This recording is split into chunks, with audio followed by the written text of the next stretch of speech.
Hello, hello. Beekeeping and Gardening. We got Mike Barg, the guest here. Is a special guest in beekeeping. Um, it's one of actually people who are watching lots of his videos in beekeeping gardening. Um, so about beekeeping, most of the things when I started beekeeping. So I watch from Mike. We're waiting for Ashby. Ashby is driving back home. He'll be back in a couple of minutes, so he's a little bit late. But Mike, can you say something about you? I know you lots of people know you. Oh yeah, yeah. Oh, I know. I'm just Mike. I'm from Southeast Louisiana, and I've been beekeeping now 11 years. And it's one of those things with YouTube. I started to try to inform people that would come to me at the market and would always say they wanted bees, and I said, well, I was out working one day and it was hot. It's so hot, so hot and miserable. And it was in August when you almost want to quit beekeeping. And Yeah, I said, this is what people need to see. They all think it's just fun and games, yeah, and yeah. they need to see this. And so I started it up, and that's how it all came about. Hmm. Wow, that's So how many years you beekeeping, Michael? 11 years now. Yeah, 11 years beekeeping. this is my That's 11th year, so 10 complete. yeah. Oh wow. Yeah. So that's few years, but you're doing a lot of things in beekeeping. You're doing swarms, catching swarms, and removing swarms as well, and also removing bees from lots of places. All right, and also I think you have, I'm right. You work full time, all right, as well. Yes, sir. Yes, sir. Full time, just like you. Yeah, so like me, yeah, I work nights. See. Yeah, I know. I know. So me this time is no problem. I don't mind that. That's a good time for me. Uh, it's for me. It's important link into the beekeeping because I learn a lot. It's different when you got someone next to you all the time, beekeeper when you started. So Yeah, I started a few years ago, and so far I'm doing well. I think I'm doing really well. Every day can be better. It's just about how you push yourself to do more. absolutely. Um, but it's all about tricks and things. It's all. Well, I say you could ask 10 beekeepers, will be 10 different answers. And That's the right. same thing, you go into the hives, you open 10 hives, as the 10 different answers every week. As soon as you do the inspection, you could be expect a lots of different surprise in the hives. Yeah. Um, and a lot of people doesn't know how, but it is unfortunately we already learn it how yourself as well, Mike. You open the roof and is a wow, what's going on here? Something wrong. And just Right. changing like in a few days, and that's how it is. So it's really tough. Yeah, and Um, the thing is it can surprise you at any time. I was oh, talking to oh, Van. absolutely. Yeah, Van the other day. He said he said, "Wow, I thought I had gotten some stuff figured out," and then he said they humbled me, and I said, "Yeah, Hmm. when you get 2 or 3 years, a lot of times you think you've got it, and they Yeah. surprise you, and then about 2 or 3 years later, you think you have it again, and they surprise you Hmm. again." And to Oh, me, it's absolutely. to keep Yeah. surprising you and keep you on your toes. Yeah. So it's And it's and it's tough. absolutely every day beekeeping is different, and it's like we're raising queens. This is the same. We Oh can't. yeah, That is another thing. People think, oh, we 24 hours we check them up. But I keep it 48 hours. After 48 hours, I check the cells. But in 48 hours could be a lot of different surprises in there, and also 72 hours will be even completely different. So we could see exactly. what's 5 days in beekeeping, what could be made, or 7 days. It make a massive difference. So lots of learning. That's Mike, right. we're still waiting for Ashby. Are you are expert in swarm baits? Could you please give some good good advice and tips for the beekeepers and on my channel and um the best way to set up the traps for the swarms? Well, how I've been successful with it, and I guess you're an expert when you've done something a couple times and it's been successful. They call you an expert, but no, I honestly, what I learned early on with swarm traps after reading and knowing what Tom Seeley said was a 40-liter trap is something you want. That's what I shoot for is 40 liters. And you can do that now. You guys are using some of the larger European hives, but like for our regular Langstroth hives, which I know you guys have that too. But I'm using that one. Yes.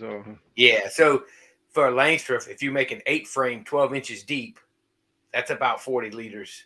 The 5 frames, like Joey Ross, who's on here, he uses their 5 frames, but they're even deeper. That's about 40 liters.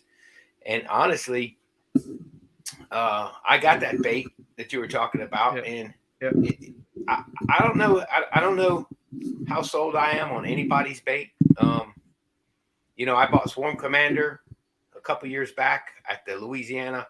It was before the big pandemic. I bought some Swarm Commander at the Louisiana Beekeepers Convention, and I was appalled at how much it cost at that time. It was $24.99. I think it's $29.99 now, US dollars. And I bought it. I guess hey, there's Ashby. Hey, Mike, how you doing? Good, man. What's going on? Sorry, I'm late. I literally just walked in the door. Yeah. I see you're not even strip him up yet. He's coming with props. I just my boots. I've been standing in water all day. Believe it or not, my hive pellets are in about 4 inches of water. So my pants are soaked from the knees down. I just took off my boots and walked right in. I'm sorry I'm late, guys. We were just talking about swarm baits and stuff, and I'll be honest, going back to that swarm bait stuff, and there's Bob, so now you can really put me on the spot. Hey, Bob, how you doing? Hey, guys. You guys know me. I'm pretty, I'm pretty squared up with people and what I think. And I even told Bob this. I wasn't sold on Swarm Commander because lemongrass had always worked for me, and I didn't see paying $30 at the time for it. Because in the end, I was successful with what I had. But what I like about the spray bottles is that you can use them. They're convenient. They're easy. They're not messy. And they do last a long time. And so I say, to me, what I found the best bait in those swarm traps is a box that had bees in it and black comb that you get from somewhere. Then you add the lemongrass or the Swarm Commander or the Swarm Rustler. So many options. Yeah, well, the Swarm Rustler, what I like about what you did, Bob, was the vial. To me, that was what convinced me that I wanted to use it. And I got a vial in there, but I can't reveal what I've caught. So, because then it just ruined the video. But yeah, you've been successful, Mike. In the first, you set them up, and you got straight away the swarm. Is that right? Well, now that's why I can't spoil the video, because something happened with that swarm, and I can't talk about it right now.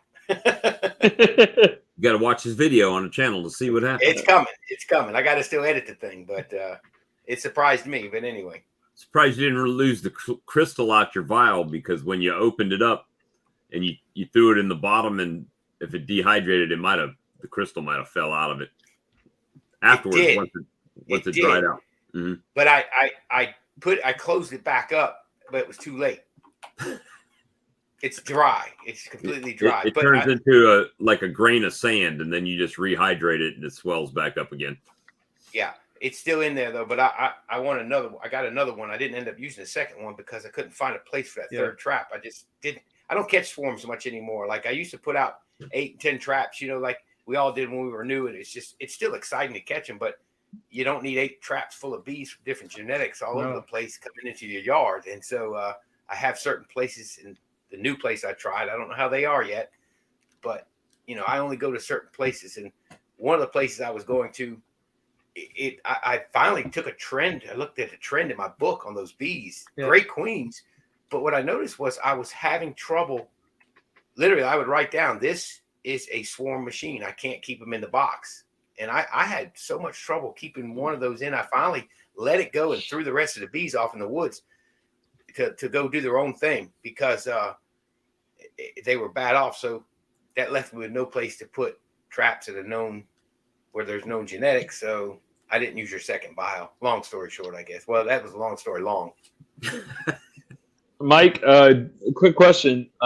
Do you segregate your swarm catches in a separate yard, or No. Okay, No, because yeah, I only have one main yard and I have one out yard that a guy wanted me to, but that's why I don't go catch a lot of swarms anymore or bring cutouts home, because I do segregate my yard. If that's, yeah, I know what you're getting at. And like this time I'm actually letting queens mate in my out yard, and this is going to be the first year. I had one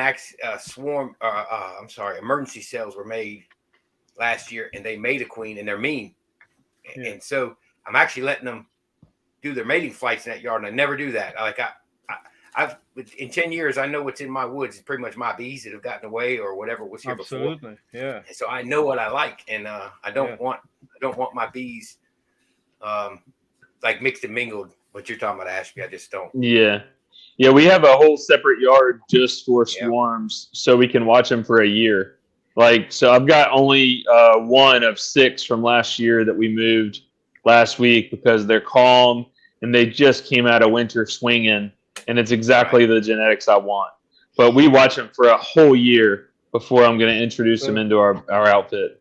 Absolutely, that's good policy, especially for what you're doing, because you're growing a commercial operation, and you just can't afford to have crazy stuff. Can I say something now? So guys, you beekeeping, Mike beekeeping 11 years, Ashby just a few years start now, Bob is start as well. I'm in 5 now. I'm at 5. I have a special. I'm going to bring you a special guest with us. Very special guest. I'm sure you know everyone. That's very surprise for everybody. And please welcome Mike. It's a Mike Palmer. Oh wow. Oh, fantastic. That's like I'm gonna add him to him to. I don't even deserve to be in the same room. Hello, Mike. Hello. How are you? Hello, Mike. Look, you got to here. You got Mike Berry, Ashby Miller, and Bob. Bob Walker. I was a swarm wrestler. How you doing, Mike? I'll see you guys later. I gotta get off of here. I'm gonna go watch. No. So lots of these guys learn from you, Mike, a lot. I could tell you this now.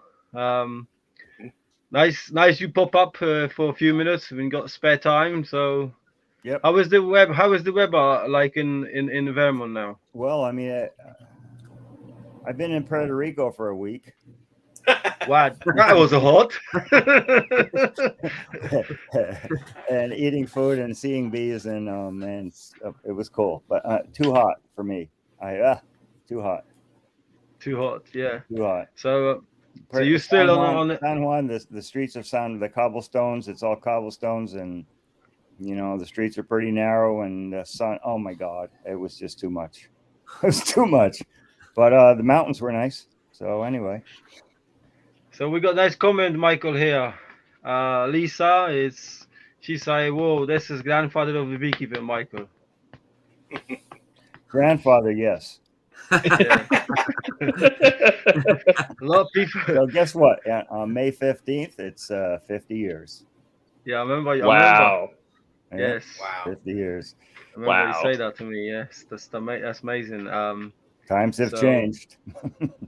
Remember, everyone in there, you have to make a cake for Michael. I know, right? Special cake with the bees for the 50 years beekeeping. I know, because June 7th, I'll be 53. Oh, cool. Wow. You've been beekeeping since I was in diapers. There you go. Well, that's good. Wow. Well, I'm the young guy. I just turned 38, so I mean, he's been keeping bees a dozen years longer than I've been alive. There you go. Yeah. So so Michael, you've got to see everything come into play, and how we've had to adapt beekeeping so much. And I imagine you probably sitting there watching Australia and what they went through this last year. Oh, I know, and I mean, I see what they're going through, and I see how they're trying to stop it. Hey guys, didn't work here, didn't work anywhere else in the world. Right, yeah, that's right. I saw that as they were exterminating yards and shutting things down. I got to thinking, I just don't. It's too late. You don't know who's put them where. It's too late. That's right, yeah. Especially in this country, it's migratory. Of course. The sooner our bees get moved from south to north and south to west and west to north and up and down. I mean, like the tracheal mites. How long did that take to start killing our bees in 1988, 89, whatever it was? You know, and Maryland, I think Maryland depopulated an awful lot of bees, and so did states up and down. What happened? Nothing happened. Right. It's people. It's people moving bees around, you know? Absolutely, yeah. Right. I think that's what's happening now. I mean, it's hard to keep your bees alive now from varroa mites. Oh, absolutely. Well, yeah. treat and breed and breed and breed and God damn it, you lose 40%, 50% again. Right. You're still losing. So what's going on? How come it is? And I don't know for your migratories, but how come my yard's near a guy that's got a migratory apiary 2 miles on either side of me? Beautiful bees go from 24 to 7 hives left in the yard, and I hope some of them make it. Varroa mites. It's, I don't know. Yeah, I know here in Louisiana, if we have a commercial beekeeper move in, if they're from out of state and they're 5 miles as the crow flies direct, even if you have 5 hives, can ask you can have them moved. And it's for that reason, because what was happening where so many were coming to South Louisiana because it's a great place to park bees for the winter because they can build them for the almonds. And so you have that option, you know, because of that very reason right there. We have a commercial outfit in one of my southern yards. I'll leave it anonymous, but I just had the state bee inspector out, and he was informing me that over at that yard they brought him in from New York in October, and they didn't stay on their treatments, and they had over a 50% loss on 4 semi-loads of bees. Wow. Yeah, I mean, and so they're actually 8 miles from my big question was how far away, and they're 8 miles away from me, fortunately. So, but again, to know what Michael just said, it just seems like if you don't stay on top of the mites, you know, and they're migratory like that, and I mean 4 loads of bees, like how do you not stay on top of 4 loads of bees? That's a huge investment, monetary investment. I think it's probably because what they're using. I'll bet you they're using Amatraz, and it's not working anymore. I mean, it's wholesale failing. So you treat and you treat. Hey, I put Amatraz in colonies last year that had high mite loads. Well, they weren't high yet, in July after we took the honey off. And they're dead in October. Wow. It didn't do anything. It didn't affect the mite population. I think, Mike, what I could say, what I think, that's very true, and I will tell you this now, everyone listen. I think it's like China. We make some stuffs in China. We use it once and throw away. Never been good anyway. Sometimes you buy some stuff and you put in there, and they said it's so good, and you put in there, it's gone bad. Thanks very much. It's the same with some of the products now. They just make it. They say it's so good. They maybe been 5-10 years ago really good, but not anymore now. This is all Amatraz that's got a date on it. Yeah. It's not Apivar, I'll tell you. And it's 12.5%, and you reduce it with oil, vegetable oil, and what was destructive, just absolutely wiped out varroa mites is now forget about it. Yeah. And what's going on in southern Florida with all the bee loss? Do you know? Have you heard about that? No. Commercial beekeepers, getting the bees ready for almonds, 8-9 frames of bees. You get ready to move them, they check them, 2 frames of bees. Wow. Dead bees everywhere. Wow. So, Michael, can I pick your brain about this? In the videos that I've watched of yours, you've been a big proponent of local genetics. Obviously, this is not for the commercial or for the migratory beekeeper, but being that you've been kind of having your own line of genetics for so long, are you still seeing the losses but I mean, percentage wise, these high losses, even with your own, strain of bees. Yes. Okay. Mm-hmm. So we are running a breeding program with the university, and we're in the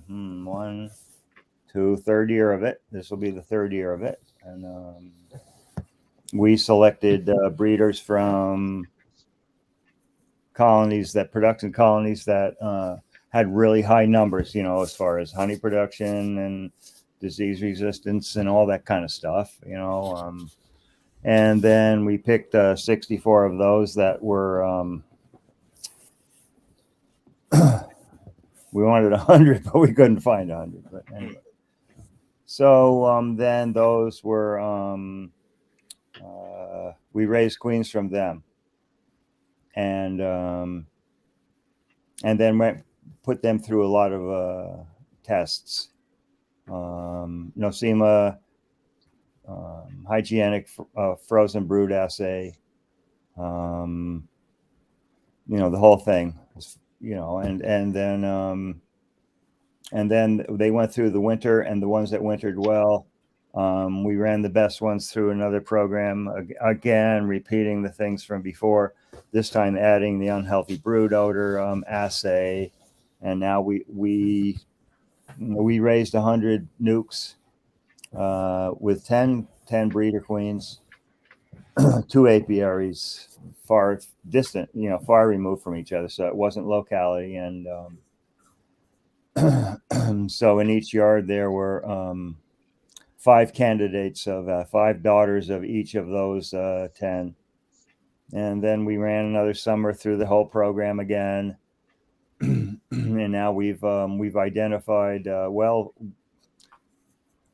of the colonies, of the nukes that we made last August. We checked they were made in August, they were made in June, but we checked them for Varroa, frozen brood, UBO, and nosema load, anything over 2% was eliminated. Out of the 100, we had in one yard we had 5 nukes that went over threshold, and in the other yard we had 3, and the other 92 have not been treated. So now we're going to pick the best numbers. So there are some in there that were really high in hygienic and frozen brood assay and UBO. It seems the high UBO, there may be a correlation in high UBO sensitive in keeping the nosema load down. I don't know. It's those aren't my numbers. I don't take the numbers, but so we'll see about that. But so we're working on it. So now we put these bees. We use some of the best for breeder queens, and the rest of the best to go in the apiaries. I got 6 apiaries around the mating area, and then those will be for drones, and the others will be for queens. And so I don't know what else to do, really. I don't know what else to do. I just got back from Puerto Rico. Nobody treats. Nobody thought they had varroa mites. Well, I sure found varroa mites. I found deformed wing virus, but not a lot of it. But colonies that had certainly succumbed, but not in a way that we see it. I did find one of the guy I stayed with. He just I kept asking him, let me know. I want to know who treats. Is this true? Nobody treats, and I saw some good bees. I also saw some that had a little bit of deformed wing, but I saw a lot of hygienic VSH behavior, pulling brood out, butchering brood, uncapping. It's obvious what it was, but not to the degree that we see it, where the colony's crashing and they're trying to save themselves. No, this was like random on a comb. Maybe they're keeping it in control. And so that's kind of good. They're talking about, well, do you think we should bring in bees from Florida and Georgia? I said, no, absolutely not. Do not do that. Do not use Apivar. Do not bring bees in from Florida and Georgia, please. breed from your bees. And so they're all starting. So this guy I stayed with, Jorge, he talked to a guy that's got 300. So he's probably the biggest in Puerto Rico. And he treats with extender patties now. Did he treat for anything before? I don't know. I didn't get to talk to him. He's got 300 hives. He seems to be doing okay. But, the Varroa issue is not the same there as it is here. Yeah, they have Africanized bees, so that's part of it. Right. I didn't find them hugely aggressive.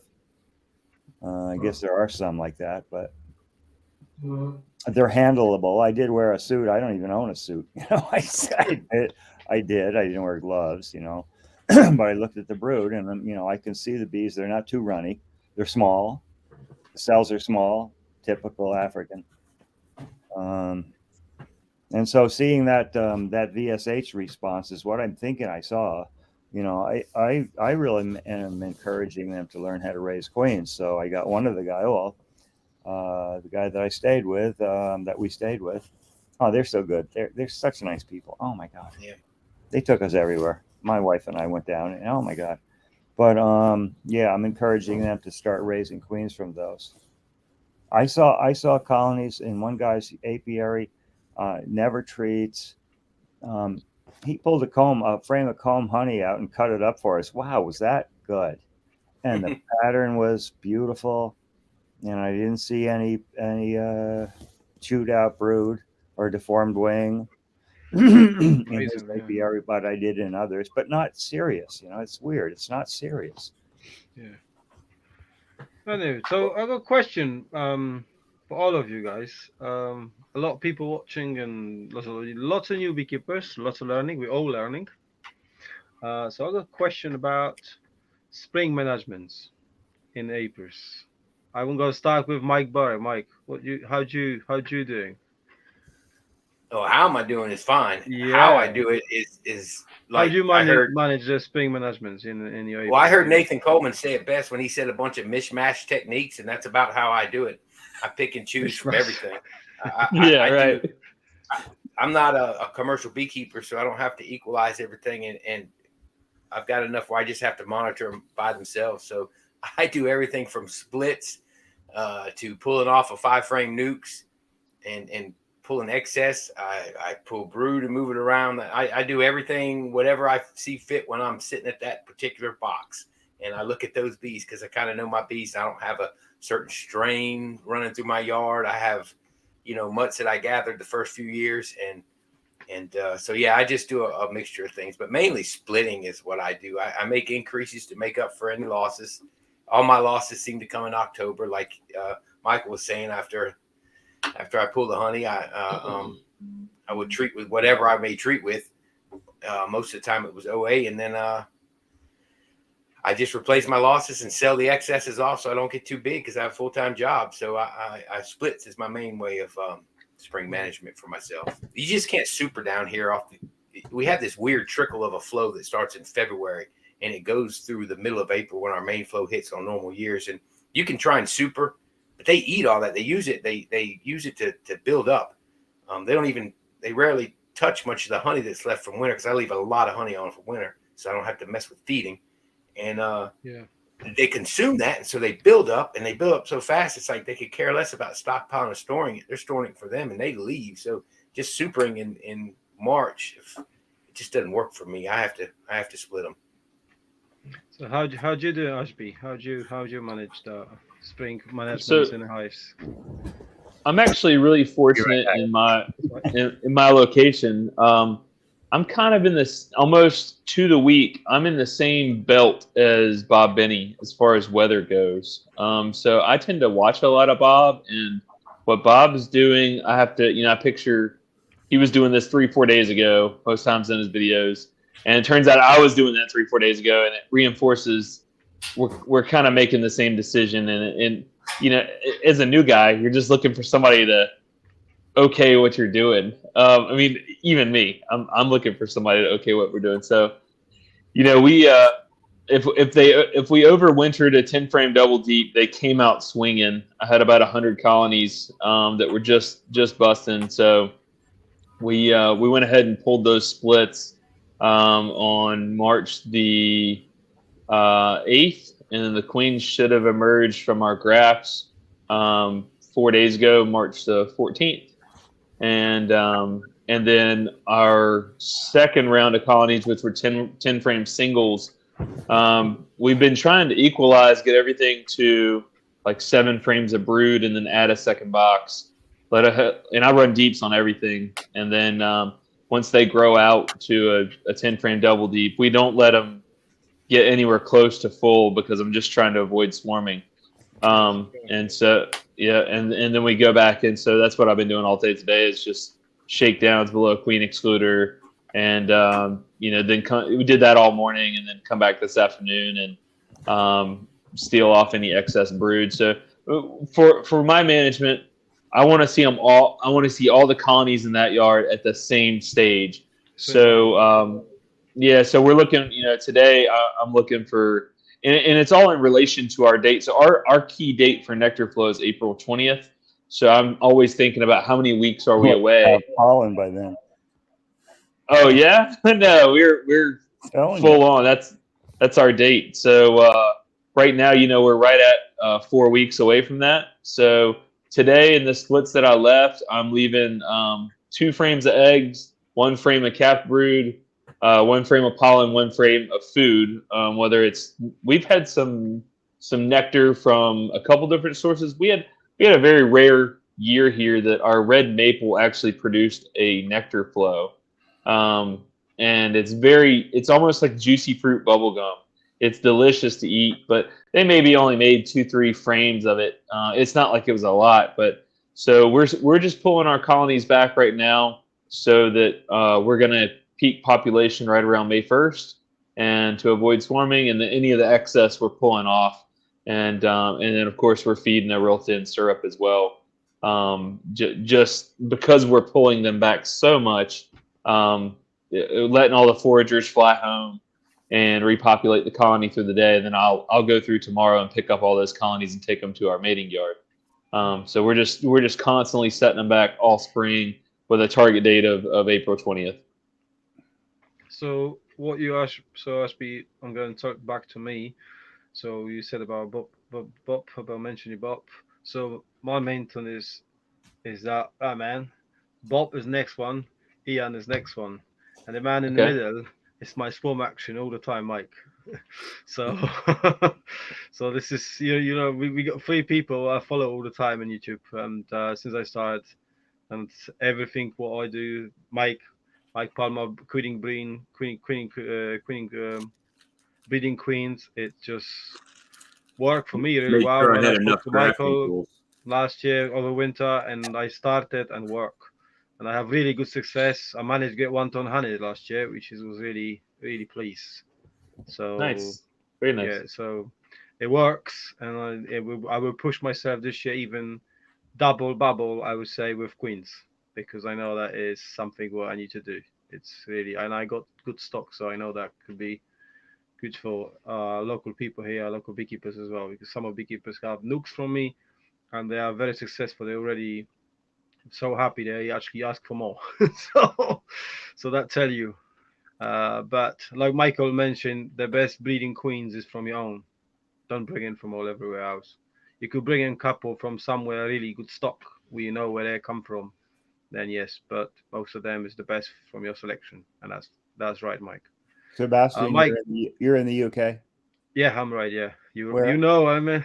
Yeah, whereabouts? Southampton, remember? Yeah. Mike, can you give a little bit tips to the beekeepers? I know some people watch you, some people follow you about spring management. How you do spring management? As soon as the snow away coming out. Someday it will melt. Yeah, someday it will melt. As I said, our first pollen is April 10th, April 15th. We hope to have some cleansing flights in March, but not always. So they haven't flown since November. 3 months, sometimes 4 months. And but when they do, it really hits the fan. They just explode. It's incredible, and it's this climate.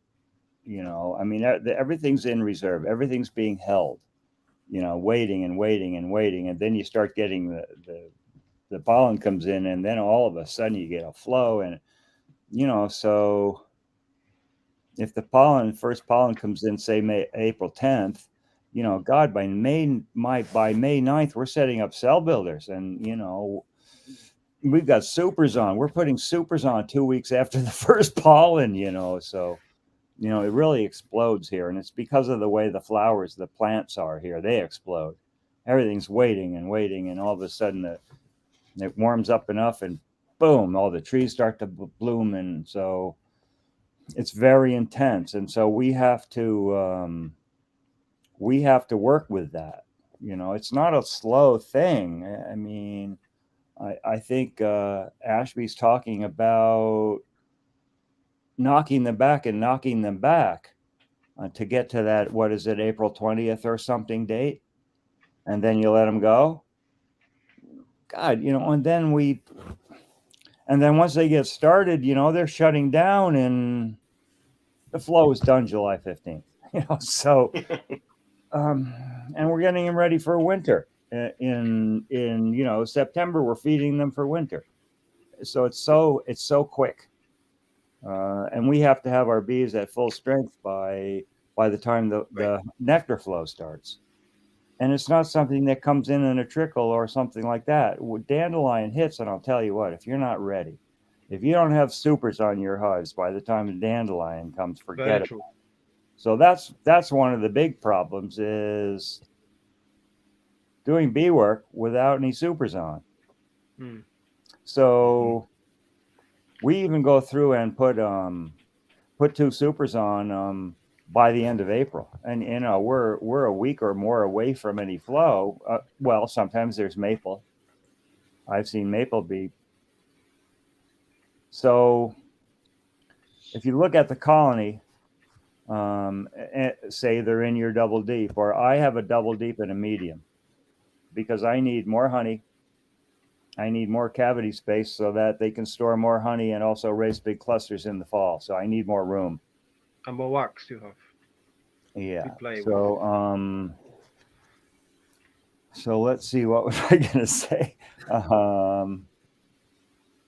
So the colonies are building up, and if you leave the colony alone, okay, it could, think about a tree. I mean, it's a pretty limited space. Cavity. The bees are up towards the top. There's nobody's going to be putting any supers on. They're raising brood in the top, right? That's where the brood nest pretty much is. Yeah. And they're hatching brood, and she's relaying in it, and then the nectar flow starts. And where is that nectar going to go? The only place it can go is in emerging brood. And now, if you had supers on, or if there was additional comb space, yeah, okay, it'll go temporarily in any cell they can put it in, including emerging brood. But if there's comb space, that night they move it up, they move it out, and they free up places for the queen to lay. But if there's nowhere for them to move it, what happens? It gets stuck in the brood nest. Now you have a competition between nectar storers and brood rearers, and you know who wins? Nectar storers always win. Yeah, all day, always. And so that I think that competition is the main trigger for swarming, because what's happening is that incoming nectar is forcing the queen down lower in the hive. It's that downward pressure, I believe, is the prime trigger for swarming. Now, there's lots of reasons why bees swarm, and you've seen how colonies swarm. They have empty supers, and they don't. They're stupid bees, I guess. I don't. Swarming is a way that some beehives requeen themselves. Some supersedure is another way that some bees requeen themselves. You've seen those colonies that every year they swarm. Every year, no matter what you do, they swarm. Oh, you got to make a split. Okay, well. Here, making a split in the springtime pretty much reduces significantly the honey crop, because it's so quick. It comes so soon after spring buildup is happening. So what we do is we go around. I have the intention of not splitting if I can help it. I think splitting bees in my climate should not be the default method of swarm control. It should be the final method. If you can't control them another way, then you can take a split. Okay. I'm trying to keep my bees as strong as they can be all the time, because when the flow happens, I need population. And if I split the hive, I mean, is there really any difference in splitting a hive? You know, as far as the production hive goes, splitting the hive or having it swarm? Swarm. That's right. You know, I mean, you can split a hive and leave the queen, yeah, but you've depopulated the colony, and it takes population to make honey, and you want your population to peak at the beginning of the honey. That's the goal. And so when I split hives here,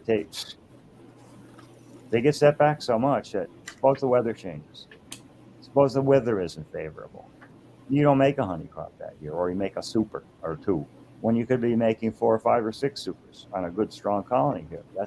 That's how intense it is here, and then it's done. So what we do is we put supers on to give them overhead nectar storage room, overhead comb space, so that they don't immediately start plugging up the brood nest, backfilling the brood nest. That's the intention of early supering. I mean, it's before the dandelion, might be some maple, but the queen, I don't use queen excluders. So I have 2 deeps and a medium as my brood nest, and I put on 2 mediums of drawn comb honey supers, and they'll move up into it. And on dandelion, oh my God, you can sometimes have 2 medium supers full capped. Sometimes the queen will move up into the bottom super. Good. If that queen needs to move up, I let that queen move up. I don't want them swarming. The most prolific queens, how do you select the most prolific queens? Those are the ones that are in the trees. Let's face it. So you need to be able to react to them. They're not all the same. Okay. So then when the dandelion first starts, you start to see some dandelion orange coming in, maybe some nectar. Then it's time to equalize. You equalize brood by, colonies of bees coming out of winter here can have anywhere between, I'm just saying, I'm being polite, I'm being kind, anywhere between 3 and 10 frames of brood, 12 frames of brood. Yeah. The 12s are going to swarm. You almost always. The 3s and the 4s, and they're not going to make much honey. But if you take brood from the 12s and the 10s and whatever, and knock them back a little bit, similar to what Ashby's doing, knock them back a little bit, help out the other ones a little bit, then you try to equalize the colonies within the apiary so that, none of them are at critical swarm stage, and none of them are at, some of them can build up. When we used to do apples, it was 5 or 6 frames of brood going into apples, and that would make a good pollinator for apples. You don't need more than that really for a pollination, but for honey production, I love the 8s and 9s. They make a huge population. So then we've equalized, we have supers on, and then when the flow really gets going, we reverse the brood chambers. So whatever's the box on top goes on the bottom, and the box on the bottom goes on top. Well, what does that do? That reestablishes that upward movement of the cluster, so that, there's a lot of empty comb on the bottom, empty cells on the bottom, and you put that on the top of the brood chamber, and wow, the queen can move up again. She's not got that downward pressure forcing her down into the hive. And that's what I think is that's the way we eliminate, or we try to lessen that downward pressure, early supering, and equalizing, reversing the brood chambers, and trying to keep that queen with the ability to move up all the time. When we reverse, sometimes we find, oh my gosh, they've already filled those 2 supers. What do? Put on 2 more. We don't have small hive beetles. Okay. That's good. Mike, that's good, that's Michael, brilliant. about how many frames of brood are you looking for when you're equalizing? Minimum 6, say 5, 6. Okay. So we'll bring a 3 up to a 6, maybe 5, 6 by taking a couple or 3 out of the strong ones and giving it to them. But that's not that's not the end all. There's a reason that they're a 3 or a 4, and that reason is the queen. Yep. So yeah, we build them up, we boost them with brood so that the population will grow so that they can get over the hump. But at some point you need a new queen. You need to replace that queen. Yeah. So, it's interesting hearing what you say about your season, and I tell people that all the time, and I try to explain to them. You can watch Ian up in Canada and those guys, and when they have a bad time, and what you mentioned about splitting is like swarming, where I try to explain to people that we're actually bringing in nectar down here in February, yet they're not ready to explode. They begin to grow. Don't get me wrong. They really do. The brood just accelerates really quick, as you know, because there's nutrition coming in the hive. Mm-hmm. But where we can get away with so many mistakes and so many things, our season's so forgiving, where I'd love to have a compact season like you guys, but one mistake with you guys and your honey production's down, because they always absolutely, that's exactly right. That's the problem. You got one or two chances to fix it, and then it's too late. It's too late. If you don't have your workforce in place, no different than the job site when you're building a bridge, you can't get it done on time, and you're done. Absolutely. Right. So the last year, Michael mentioned about dandelions. So Michael was talking about in June or winter, Michael, that was just over Christmas time we were talking about. And I managed put myself, said, okay, so I go in April and it's quite stand with a lot of dandelions in there. Massively, it's probably have 100 hectares around there. So they got cows and sheeps, and they all farmer. It was quite. I was speaking to him, and the dandelions start going. There was all yellow everywhere, and I managed to get my week before. I put my supers on, and I could never see what happened. There was dandelion flowering, and then canola, which is a rapeseed, start flowering too at the same time. So one side was dandelions, another side was canola. It was mad. I just adding supers. My house was like four supers up, and I couldn't believe it. What's going on in that acres? And other acres was very quiet. Just small movements was over there. Just was like normal thing. No flow. But over there it was mad because of the dandelions. So if I didn't put the supers on, I probably got lost all the colonies. Yes, Michael. So have a good one, Michael. Nice to see you in this channel, Michael. Cheers. And that was example Michael mentioned about a beat in the right time, adding the supers, adding the boxes on there. It's so important. You got, the bees are ahead of us for 6 weeks. They're thinking in their book they are 6 weeks ahead, but that is the really big issue where we could make a mistake, and like Mike mentioned, our honey production could go down the drain basically. Yeah, I think that that different colonies have a different propensity to swarm. What I mean is that their need, their desire, whatever it is to swarm, not every colony has it as strong. Yeah. And if you split every colony, if I split every colony in, say, dandelion time, how will I ever find those colonies that have a low propensity to swarm? So if I leave my colonies alone, I just super and reverse and you do my bee management, my hive management. And I have these colonies that, oh my gosh, they got beards on, they're huge, strong colonies, and they never have a queen cell. And then there's others that, and they have a queen cells. So how am I finding those colonies that have a low propensity to swarm? That's the way I do it. If we come upon colonies that no matter what we've done, they're going to start queen cells, I'll split that hive. But of course, that hive is off, that colony is out of the breeding program. So that's how, we're trying to reduce the amount of swarming in the operation. And I think that's probably a pretty good way to do it. Yeah, absolutely. It's so important. Looking the strength of the colony, don't get too early splits, because you can make too early. And like you did mention, in swarm, when they swarm, that's the best way to make a splits. because that's where you see the size of the colonies, what if actually one's thinking. And some of the colonies will not even thinking of the swarm; they will just work. Right. Unless you under super them, unless you don't give them enough supers. Yeah, It seems like once you get past that, past that reversal and resupering, so maybe they got a couple, 2, 3 or 4 supers and their flow is on. Seems like once you take care of it and the flow is on, they give it up. As long as you stay ahead of them in supering, they stay ahead of. So how do you stay ahead of it? You've read it. We've all been taught it.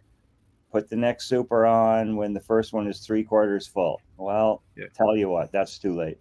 Mm-hmm. Yeah, you need to be a super ahead all the time, because right. It takes to make 1 super of honey, it takes 2 supers of nectar storage space, because nectar is 85% moisture and honey is 85% sugar. And where did the moisture go? It evaporated, and that's volume.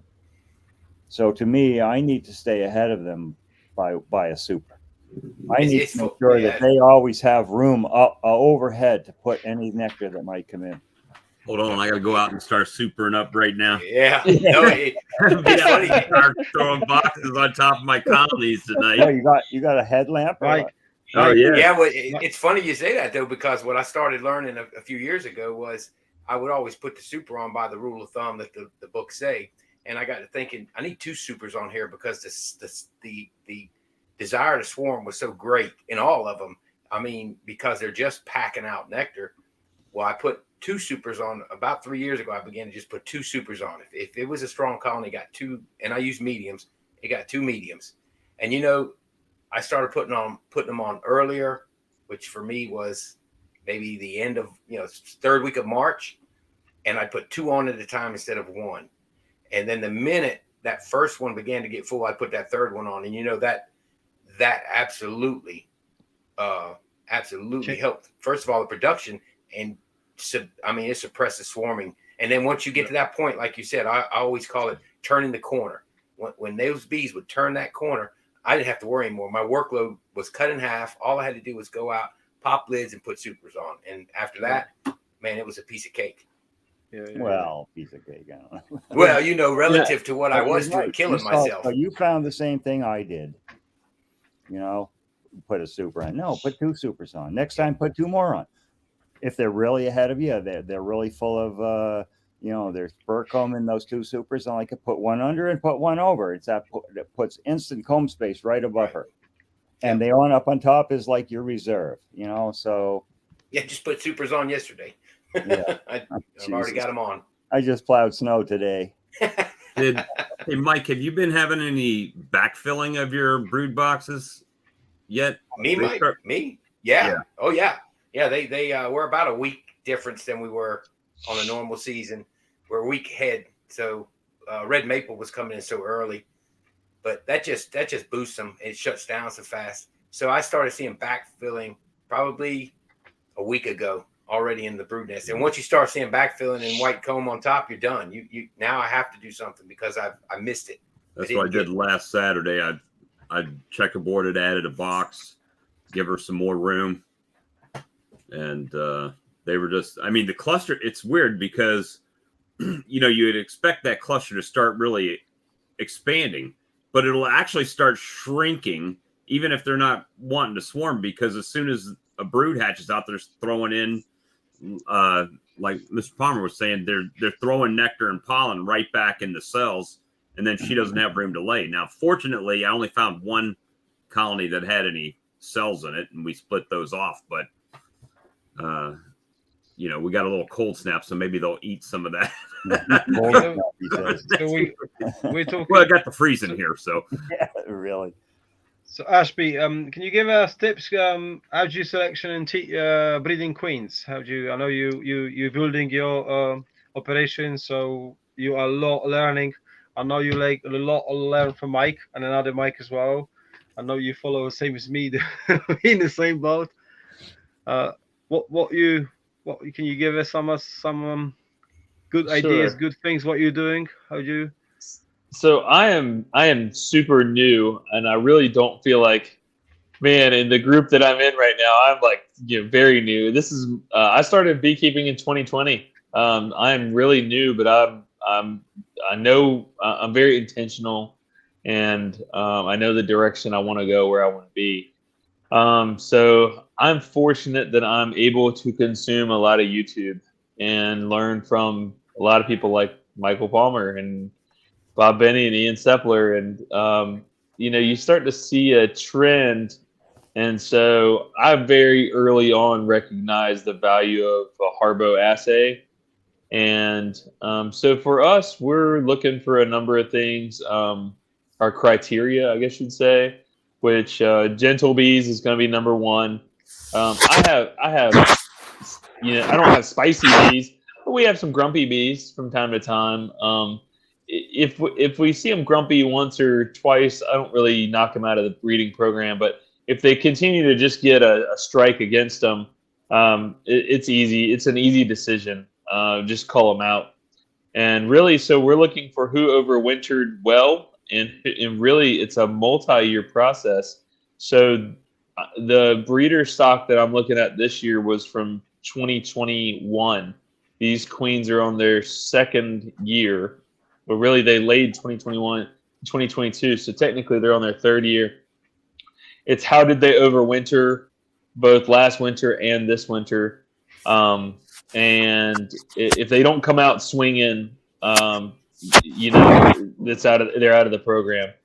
And then we're looking at a Harbo assay in the month of August, and multiple times looking for low Varroa count overall within the larvae. And so it's really been like a 2-year breeder selection. And then, so this year we're going to be working, doing the UBO test that Michael Palmer mentioned. And I'm excited to see what that brings. So yeah, we're looking at gentle bees, how well they overwinter, what they're stored. I've got some colonies, we're looking at a 10 frame double deep. We go into winter. The colony's got 90 pounds of weight to it. Some of those colonies come out 60 pounds of weight. Those are the bees we want, not the ones that are on the brink of starvation by Valentine's Day. So that's part of, and I keep a system. Right now, we're only looking at about 45 hives in our operation that are still getting. Every time I'm in them, I continue to be impressed. And with 45, to have a selection of the UBO assay coming up, like I don't have a problem if we run into 5 all of a sudden that don't make the cut out of the program, And so we're constantly watching these colonies over a multi-year span. I like Ian Stepler's methods of I don't requeen. I don't have to time to requeen. We try and take our losses in the fall. And as colonies, let's say a colony's not performing, or you notice a problem with the brood as far as the laying pattern goes, or this is just random colony. Suddenly we see a problem with the brood. Then we'll go ahead and kill that queen. We'll mark the hive with something, put a note. I keep all the notes on my phone. And then next time I come back, I might have to bring 2, 3, 4 nukes with me. And you got to make it in under 10 days. Come back and we'll add in a nuke in with that hive to replace, so that queen will come in, she'll tear down the cells. And to me, I'm going to get the most life out of queens that we can. My mentor, he had a 2018 queen last year in 2022, still going strong. She hadn't swarmed. She's doing well. That method works for me. So yeah, that's what we're doing. We're excited about the UBO assay on these 45 colonies. I understand that the score you're looking for is 60, and I also understand that score is hard to get. So we plan plenty of 60s and better. Really? Okay. Mm-hmm. Well, this will be our first year going at it. We must have found at least a quarter. At least a quarter of them were good. Some showed promise. Some of them were already ripping brood out after 2 hours. Wow. Oh wow. Okay. Yeah. So Mike, Yeah, so Mike working with Mr. Harbour, as far as I know, he's worked with them quite well. So he's got quite a good selection on that as well. From Mike Palmer, as far as I know. I So, haven't really worked with Harbaugh. I've had his bees before. yeah, I know he's something. Yeah. I don't know. I'm too critical. Yeah. My It's first hard- bees it's were hard Dr. to buy Harbaugh bees, bees. somebody else's bees, and have them and think that they're going to be better than yours, or they're what you're looking for, or I mean, you add it and you make daughters, and they're out there somewhere. But I really like this UBO thing. This is, it may be that we don't have to do the Harbaugh method, looking at 100, pulling 100 pupae, and counting mites, and nah, that one's no good. Let's try another one, and you know how it goes. So, Mike, let me pick your brain, Michael Palmer. Let me pick your brain real quick on this. So, it's my understanding from the interview on polyandry that Keith Delaplane did with Bob Benny that genetic diversity is just as important as any other trait in a selection process, meaning that agree. you want multiple familial lines. I agree. Okay, so for us, we've got our out yards are 25 miles, 20 to 25 minutes in every direction from where I live, north, south, east, and west. And we have, over the last 2 years, we bred in each of those yards. And then what I did is I'm pulling the best of the best into my mating program, which is really a pentagon. It's 5 outer yards with 1 central nuke mating yard. We're going to have about 120 colonies in that area to flood with drone stock. And by pulling from all these locations, we're best I can estimate would be close to somewhere between 20 and 25 different familial lines. With that in mind, the joke is we're trying to breed a better bee. So how do you have all this genetic diversity and still do a trait selection process? Like, how do you do it? Well, first off, I don't requeen everything every year, or every other year, or by the calendar. I got colonies that go on for years and years, and they're just great colonies. They go on. They're good producers. They don't show brood disease. They're not mean. I never requeen those. Like in 2015, I picked a breeder from a hive that I started in 2001. I never requeened that hive. They just kept superseding. Production records show that they never had a dip in production. They didn't because they superseded, because they started to crap out, or because they swarmed. I'm sure I treated for varroa mites because but those are some of the hives I'm trying to look for. So if I requeen by the calendar, I lose that. So those are still out there. And then, if I have losses in those yards, I get 6 yards right around my mating stations. I got two mating yards that are about a half a mile apart, maybe 3/4. I don't think a mile, no. And there's 200 and 250, 60, 200, over 250 mating nukes in each of those. And they're surrounded by colonies that put the best of my colonies out there. So those are the drone mothers. And then we pick, a number of breeder queens that have just risen to the top. And so that's how I do genetic diversity. I want to make sure that all of those, as many of those lines as I can stay there, rather than, the traditional around here. Go to the Adirondack Mountains. Take your drone mothers, take your mating nukes, put the queen cells in. Well, you just eliminated it. What did you leave behind in the valley? You left all those genetics back in the valley. So I really think that's the wrong way. The isolated mating yard. I don't think that's so great an idea. Of course, it's 2 hours to the Adirondacks for me, so that sort of solved it right there. 4 hours a day to work for 8, whatever, So, but that really, I think that's a major issue in beekeeping and queen rearing now is to requeen everything all the time. How are you going to find those colonies that? What's the biggest issue right now that you hear of commercials? The queens don't last more than 6 months. The queens don't last like they used to last. But if you're requeening everything every year, how are you ever going to select for colonies that have their queen last?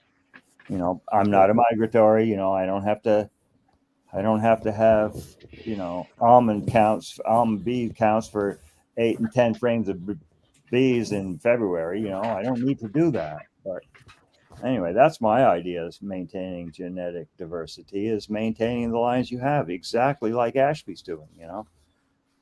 That you have all those coming in all the time. I think that's right. I think that genetic diversity is huge. And do you ever? And here's another question. Like this year, I have a couple of local beekeepers, and I've agreed. I said, I've got 5 guys, and I said I'll trade you 2 of what I think are my best for 2 of your best. And they're all local to me in central North Carolina, and I value their opinions. And I said, look, you give me what you consider your best. One guy's got a biology degree, another guy's got 15 years experience, and another guy. And we're going to bring this in as well. Like, you're leveraging somebody else's experience and you're trading, for genetics. That's what the whole goal is. Do you ever do anything like that? I think that's a good idea. I don't really do anything like that because I don't want to bring any foreign stock into my apiaries. But I do give queens to people that are mine. So if people buy bees and they're within 3 miles of me, hey, can we requeen your hive? I'll send my crew out there and let's requeen their hives. Or you want some nukes? Let's see. Why don't you buy a nuke for me? I'll give you a deal. It's the only way I can keep it. And then of course I got the big guy that supposedly got 4,000 and he's moved in 3 miles from me, and they're all Italian stock that he bought queen cells from Dave Mixa in Florida, and so now there's yellow.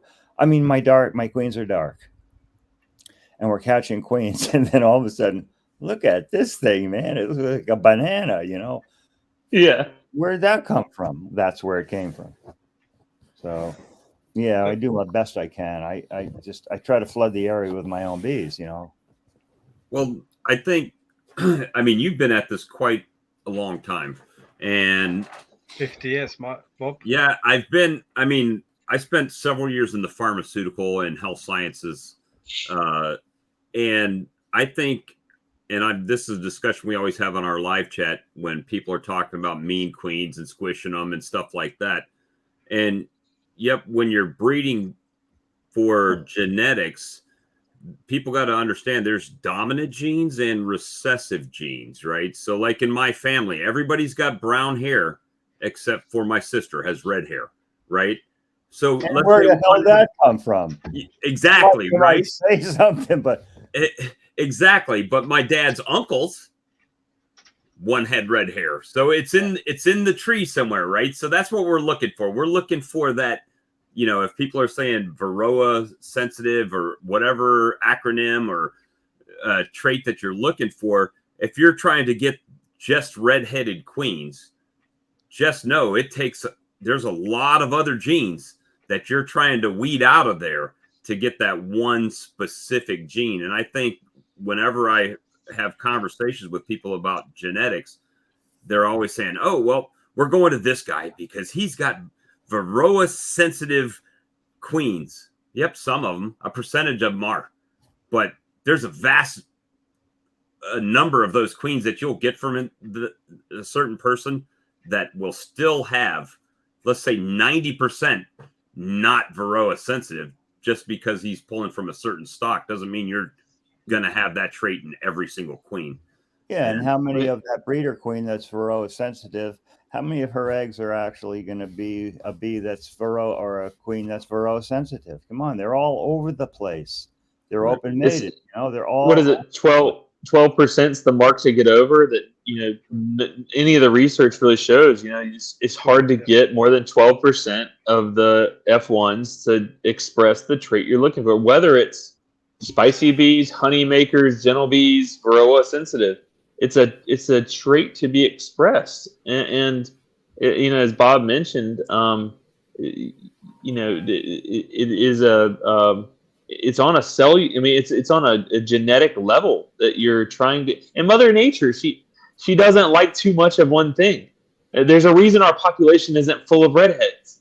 That comes. It's not like people had a selection process. It's simply Mother Nature in open warfare. Mother Nature. Talking about bees, Mother Nature doesn't like too much of one thing. Nah, it's just Vikings. Redheads in the UK, man. It's Vikings. Whatever. No, that's true. Did anybody ever meet or hear Roger Hoopengarner? I haven't. He was the professor emeritus entomology at Michigan State. The guy was awesome. I mean, he had so many of the PhDs we have now. He educated. He got to be a really good friend. Unfortunately, the COVID took him.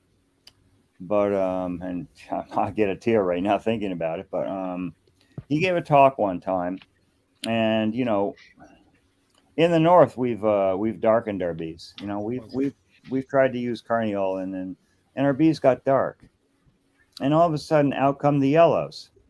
Well, that's because the yellow genes are still there, but but they come out every once in a while, and that was his point. That just because you changed your lines over to something else doesn't mean that the other stuff's not going to pop up from time to time. It's still there. It get masked. It may be something, but it's going to come back. So it's a persistent thing. It's breeding bees it takes forever. It's it's ongoing forever, and you're never gonna the solution is never going to be 100%. I was talking to Mixa once. If Mixa, no one know Mixa. Yeah. Dave Mixa raises queen cells in Florida and sells them by the tens of thousands to commercials. That's his business, and I think it was an ABF, and he was saying, well, we're just about there. We're just about to the point where we've got everything solved. I said, Dave, it's never going to happen. You're never going to get everything solved, because as soon as you turn around, something else is going to come along, and whatever it is, pathogen, parasite, weather, I don't know, whatever. There's always something to come along that we have to be on our toes about. I love Dr. Jeff Harris when somebody talks about selective breeding queens when Dr. Jeff Harris hears, he just kind of shakes his head. He says, you got 30 or 40 years, go for it. Exactly. But he's absolutely right. Mr. Julian, our old mentor here in Louisiana, used to say, he was a dog breeder. He would say, I don't pick up certain strays from New Orleans and bring them home. He said, but at the same time, he said, that mixture of genetics, he said, you can't just have one dominant deal going. He said, or you won't get the good things that go along. And, some things come together and they're opposite. They do, just like drugs, they do bad things. Some things come together in the simplest of terms and they do good things. You just got to have that mixture. Right. So I think Ashby mentioned about mixing the best. So cross. I think it's one of the best thing in not just the beekeeping, is they do in horses, they do in a lot of things. Ian does probably doing breeding cows and bulls and all that stuff. They do the same, and I believe what Ashby mentioned about get to local beekeepers the best queens, productive, obviously not spicy. Make sure they are good and Varroa, quite good in Varroa resistance as well. So all that kind of work, actually. That could be better trick work than anything else, because imagine if you got the local beekeepers get together, and actually, like Mike did mention, actually he gave people nooks, he gave people queens. So in the local area, he know what is stock is flying in the sky. Not quite, but he know in 80% he know what's inside in the area could could flying in there. So when you go breeding queens, you know what's mated through to. They're not mating to some strangers basically.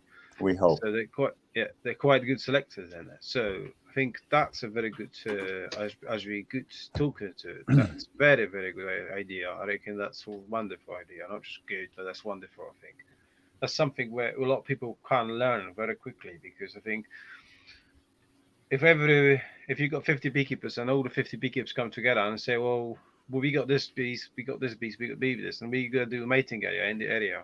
So Michael is traveling. Michael's been here in UK quite a few times, speaking on the conferences and everything. I'll be back. Michael know about in USA, in you how you doing, guys. But Michael also know how to do Germans. Germans have the mating area. So in Germany, it's about 4 different mating areas. So they actually have, it's like forest. In the forest is probably about, I'm not exactly know how big is it, but it's in the forest. It's a closed area. They got to you basically, all of you guys, you could bring in the bees over there, the mating nooks over there, or mini mating nooks. You bring it over there, and they have the preparation drones, everything. It's all there and here. So it's all closed area, roughly closed area. There's no closed bees down here. It's just the bees in there, and all there in the mating in this area. So I was watching one of my friend. He's breeding in Poland. He's breeding queen in Poland, and he actually most of his queens he take him over there for mating, and he actually did make a video about that. It's incredible. Watch that, because you're walking through the forestry and it's all mini mating nooks, all in the woodlands. Everywhere you look is all mini mating nooks, and it's hives in like 5 different places. There's a hive, 10 hives each on there, and it's all hives stuck in like like you high in there, like 4 or 5 boxes in there. So they're all producing drones and everything to get mating, all the queens mating in there, and all the guys have very good success over there from the mating. So it's definitely worth to look into a typical mating area. Make like you got your own area, and make the mating area. So people could bring in queens from, say, all your local beekeepers could bring it into your property, and you mate them. All of the mating queens is in that property. They're not mated anywhere elsewhere. They're all queen mated in that area. So that is another thing you could look into, because you imagine if you got 300 nooks and all mated in that area, in your area, with your drones, which they will provide in around 20 miles around your house. People will do the nooks, or queens for colonies. The bees will be just like they'll be really good, strong. I believe that could be really resistant for really power. And I reckon, like Mike said, double brood is horsepower. Depends what people want. Single brood chamber, not for me, Mike. Not for me, Sebastian. You know that. No.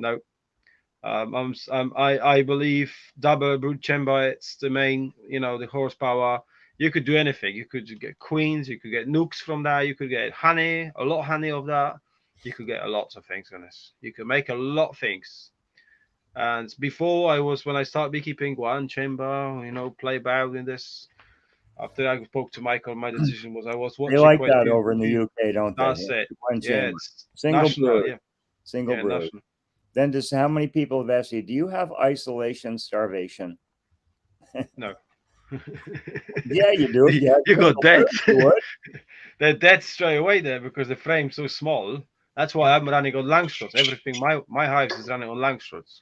I'm not using nationals. I got only 5 hives on nationals, and the rest of it is Langstroths only. Yeah. So I'm only keep the nationals for the nooks, for the customers. For nooks. Yeah. What about 12 by 14s. Do you have those too? No, that's too big for me. Oh yeah. No, they're flappy. You lift it up, and you could be just the frame could be lifted. The wax could be on the floor with the bees. So Oh, no, no. no. Better Langstroth, they're better. They you operation them better. No, so I agree. yeah, they are better. Michael, can you talk about something? I was watching lots of videos on YouTube everywhere, and people never actually talking about this. Just today is March, but I want your opinion. When people shoot preparation bees for the next winter? You mean making nukes or No, make a preparation the bees getting for the the bees next ready for winter? For the next winter, yeah. Yeah. Well, if you think about it, when do the bees start getting ready for winter? Thank you, Brother Adam. Let the bees tell you. When do the bees start getting ready for your winter? Here, March, when they start storing honey and stuff away, right? Yeah, early in the season, they get their new queen, they get everything's going, they make lots of honey. Well, why are they doing that? To get ready for winter. Yeah. So there we're told to get ready for winter in August. Well, it's kind of late here. Ready for winter in August. So basically the bees are getting ready all the time. Now, we have to go through a honey flow. We do all the spring work to keep the bees strong so that they can build through the summer and have a population for winter. But we also do requeening. Yeah. So if we find colonies, July is pretty much our time for requeening because there's no time to do anything beforehand unless we have, we overwinter the mating nukes. And then when we split them up in the spring, the new mating, the new little four comb mating nukes have to be queenless. So then what do we do with the queen? So then we can take them out and do some requeening, but that's a limited number. So we wait till about, my queens aren't ready until June 13th, but then we're making nukes. So we're making nukes from the 14th until maybe July 10th. We don't even have a month. We have to make 350 nukes. But then after that, we have a bunch of queens left. We're catching queens all the way until August 4th. So as soon as we're done making nukes, say June 10th, June 12th, then we start requeening. So we go through the whole operation, anything that wasn't productive, anything that had a chalk root, anything that had bad temper, anything, any issues we have, non-productive, whatever it is, they get a new queen. They get a new queen in July. So we're getting ready for winter then.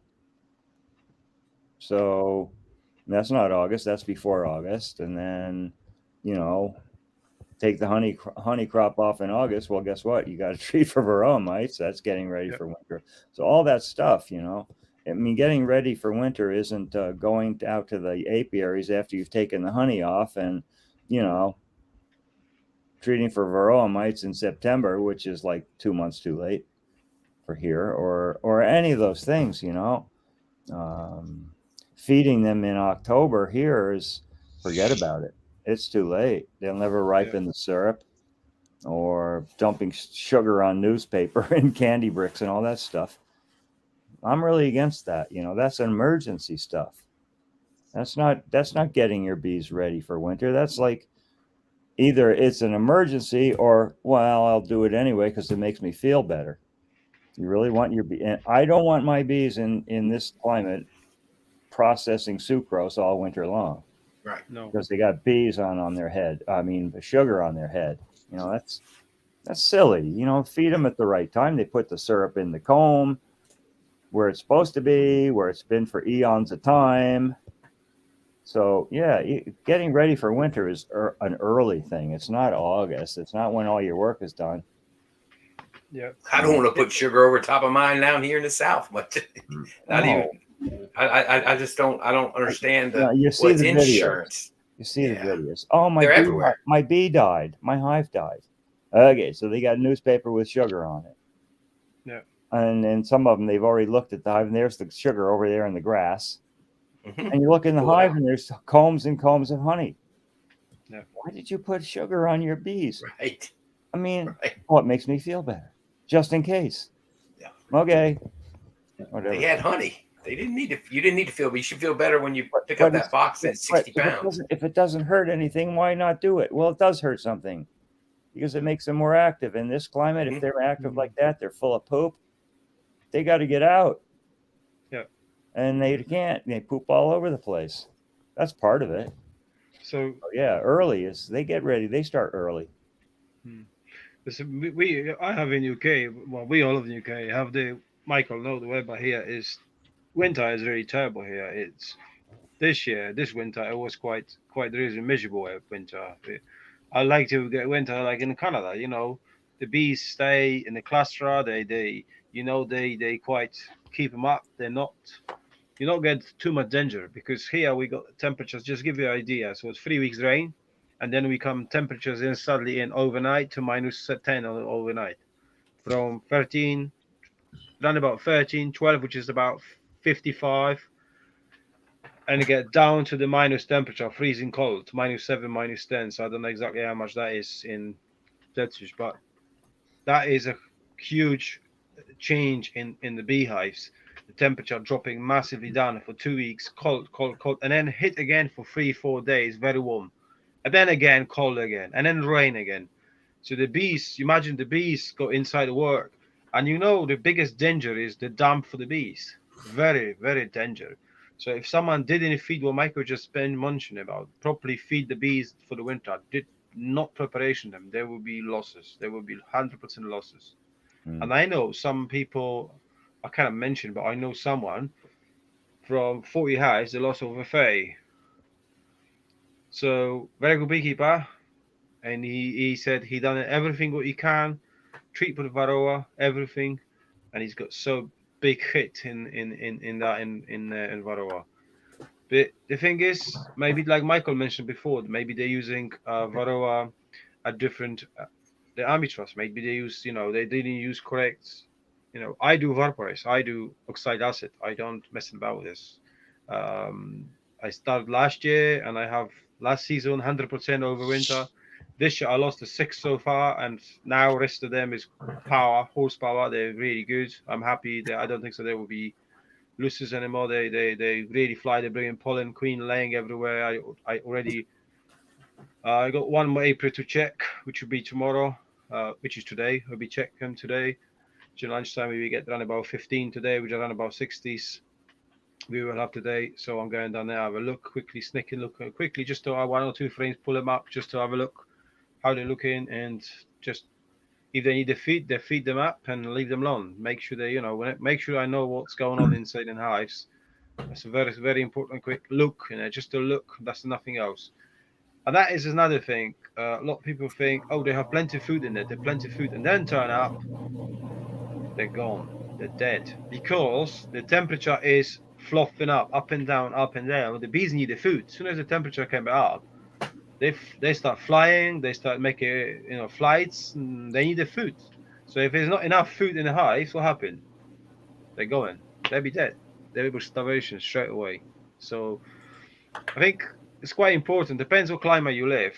Like my Palma, it's in cold area. I'm in really difficult area. We have quite wet. UK is quite wet country. We got battling winter all the time, rain, windy, and all that stuff. So that's another difficult for us here. And then freezing stuff become that just like knocked off. Imagine, water on top of the bees and the freezing come, and if they don't heat it properly, it's not enough cluster of bees in there, then what happened? They'll be freezing basically. So yeah, so it's really difficult. Every climate is every different way we should look into in the spring, but very important in autumn. In July, especially July. If you want to requeen, do that in July. Don't do that in August because I learned the lessons myself. August queens in my area, they're okay, but I will not requeen in my April. Only for emergency if I have to. But July, that's the one queens is July, and then you got really good results in the spring. So they will go over winter if it's no doesn't get them anything varroa or anything like that, they will be good, strong colony. They'll be enjoy the bees, winter bees, basically. That's the important, because we know we could have suddenly cold temperatures, rain, and the bees will not flying. They will not bring in anything. They will not get anything. So they will not produce the winter bees. They be very little bit produce the winter bees, which is not enough to get over winter. So um, I got another question, Mike. I know you do. You've been doing honeycombs, and I know that's. I was watching one of your broadcasts when you've been speaking, and will make me very interesting. You get some guys doesn't know how it's the honeycombs is so easy. No sticky fingers, nearly. Can you give us some tips about this? Because I know you're doing a lot of this. You still do, I'm right? Yeah, I do. Yeah. Well, you It's need to have the best, strongest colonies. You can't make comb honey with everything. Only the best ones that are producing a crop like, whoa, these things are really good. Those are the ones you make your comb honey on. I've tried all the procedures where you take a strong colony and you knock it down to one box and you put the comb honey supers on and you spend weeks cutting queen cells, and no, I don't do that anymore. So whatever your brood chamber looks like in your honey super configuration, suppose you have a double deep with a couple of supers on and you're in the flow and this colony's doing really well. If you wanted another extracting super, what do? You put an extracting super with foundation on it and they draw it out and fill it up and cap it and it looks nice, right? Except it's got wires in it. So you could do the same thing with a super of comb honey foundation or starter strip or whatever have you, however you use it. And you put it on the very strongest, the very best producers that you have, not on everything. And so where do you put that? Well, if you have 2 or 3 supers on a hive and they're really going, if you put it up on top, well, that's not going to do a lot of good. They don't jump on it. And if you put it underneath the stack of supers and on top of the brood chamber, that's probably the best place to get it drawn out. But that's the most likely place to get drones in it. And if you get drones in your comb honey, it leaves cocoons behind, and that looks ugly. And the whole idea is to make comb honey look pretty. So what do? So if I have 2 supers of honey that they're really filling up and they're capping it like that, I'll put it right in between the 2. So now you have a super of capped honey in between the brood chamber and the new super of comb honey foundation, and they rarely go up in there, and she'll rarely cross a super of capped honey. Never say never, but so that's what I use. I don't use queen excluders. Me either. So that's what I do. I try to get them to draw it out and not put drones in it. So I had a friend of mine, and actually he's one of the probably the most famous beekeeping family in Vermont, New England, or whatever, and he says, I can't make comb honey. He wants to buy my comb honey right all the time, and he always used to buy his comb honey from I'm talking about Charles Mraz's operation, and he's gone now, died in '99, but he started in '31, and he had a peer, Ed Hazen, and he was a comb honey producer. And that's what his thing was. He rarely had to extract honey. He made comb honey and cut comb. And he's back before the interstate highways went in, there were lots of on the north-south state roads. There was lots of little tourist traps, selling Vermont products and Vermont gifts. Those are all gone. The interstates bypassed them, but so the Mrazes were the big family, and then there's Ed Hazen. He ran 500, and you know, I used to watch the two of those, Charlie and Ed,